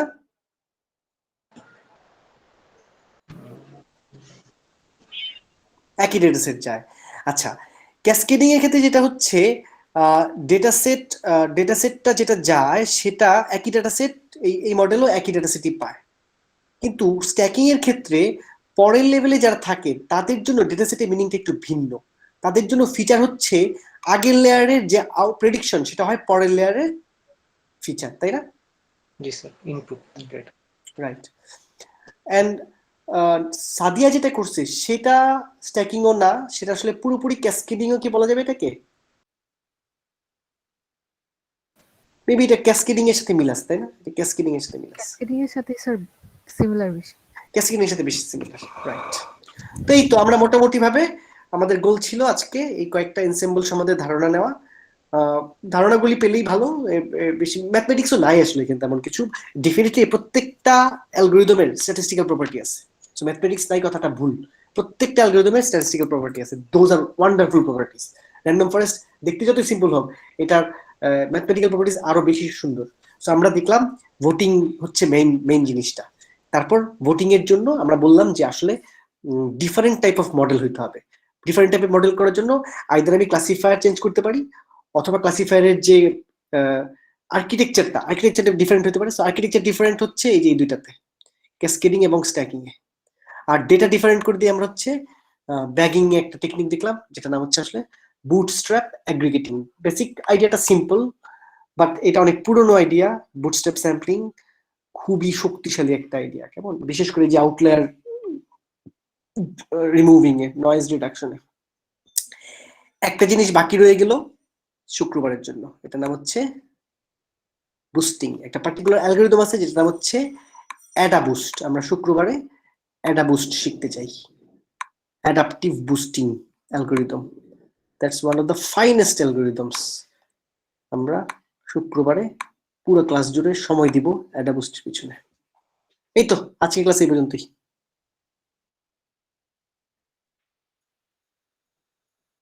ঠিক আছে স্যার? স্যার কালকে কি কুইজ ওপেন হবে? আমার মনে হয় কালকে কুইজ ওপেন করার কিছু নাই, কারণ হচ্ছে আমরা লাস্ট ক্লাসে কি পড়ছিলাম। স্যার কুইজ হলে স্যার আজকের ক্লাসের উপরেই হবে। লাস্ট ক্লাস তো স্যার 25 তারিখে তো ক্লাস পাইনি। হ্যাঁ, তার মানে আগের ক্লাসের কুইজ তো আমরা নিয়ে ফেলছি, তাই না? জি স্যার, জি হ্যাঁ, স্যার। তাহলে আজকের ক্লাসের কুইজ মনে হয় না কালকে হইলে আপনারা ভালো করবেন, একটু সময় দেন। ওকে, তার মানে আজকেরটার ফ্যারিটা নিয়ে নেক্সট থার্সডেতে দিব, তাই তো স্যার? হ্যাঁ হ্যাঁ হ্যাঁ, ঠিক আছে, সেটাই মনে ভালো হবে। আমরা একটু আগে গেলাম, আমরা লাগলে শুক্রবার পড়াশোনা করে বুস্টিং আর এনসেম্বল একসাথে একটা কুইজ দিয়ে দিব, অসুবিধা নেই তো। জি জি স্যার। ওকে, স্যার এটা একটু প্রেশার হয়ে যাবে স্যার, একটা নিলে মনে হয় ভালো হতো স্যার। আচ্ছা ঠিক আছে, তাহলে আপনি আলাদাভাবে দিবেন, সমস্যা নেই স্যার। ওকে, ঠিক আছে, থ্যাংক ইউ। আমরা শুক্রবার আবার ডিসকাস করবো না যে পরের উইকে কুইজটা কি হবে। কুইজ আর খুব বেশি আমার নেওয়ার ইচ্ছা নেই, আমাদের অলরেডি কয়টা কুইজ হয়েছে, 6টা না? আর হ্যাঁ, আর একটু 2টা নিলে তাহলে এনাফ হয়ে যাবে আমার মনে হয়। কারণ আপনাদের প্রজেক্টের কথা চিন্তা করতে হবে, মাথায় রাখতে হবে। হ্যাঁ, প্রজেক্ট হচ্ছে আমরা একটা আজকে বলে দিই যে প্রজেক্ট কবে জমা দিতে হবে, কারণ একটা ডেডলাইন থাকলে আপনার মাথায় একটা কাজ করবে। স্যার প্রজেক্ট নিয়ে আমার কোশ্চেন ছিল। হ্যাঁ নাজমা, আমি তো মুশকিলটা হচ্ছে আমি বলতেছি দাঁড়ান। আচ্ছা আমি একটু ডেটটা বলিনি। ফেব্রুয়ারি। আচ্ছা ফেব্রুয়ারি 6 তারিখে আমরা দিলাম হচ্ছে প্রজেক্ট জমা দেওয়ার last date. Okay okay sir. Still we have got, হ্যাঁ স্টিল উই, আমি একটা অবশ্যই মানে জমা দেওয়ার কিভাবে দিতে হবে ওটা গুগল ক্লাসরুমে আমি একটা প্রজেক্ট জমা দেওয়ার একটা ফর্ম রেডি করে দিব। প্রজেক্ট জমা দেওয়া মানে হচ্ছে প্রজেক্টের রিপোর্টটা জমা দিতে, তাই না? ঠিক আছে স্যার। হ্যাঁ ওটা আমি ঠিক করে দিব, অসুবিধা নেই। ফেব্রুয়ারি 6 তাহলে আমরা ডেডলাইন ধরে নিব, কারণ আমার গ্রেড সাবমিশন করতে হবে 10 তারিখের মধ্যে। তাহলে 6 তারিখে যদি আমি ডেডলাইন দিই তাহলে আসলে এই 4 দিনে আমি প্রজেক্টগুলো দেখে শেষ করতে পারবো। তারপর আমার 2টা কোর্স, তো 6 তারিখের পরে আসলে যাওয়া যাবে না, ঠিক আছে? এটা হচ্ছে ডেডলাইন, পারলে ডেডলাইনের আগে জমা দিয়ে দিবেন। ওকে ওকে স্যার। আচ্ছা, তাহলে প্রজেক্ট ডেডলাইন আমরা বলে ফেললাম। হ্যাঁ নাজমা বলেন। নাজমা ওইখানে সমস্যা কি দূর হয় না এখনো? না স্যার। স্যার এরপর আমি- কি করব? সাফল করতে পারতেছি না। সাফল তো করতে পারো।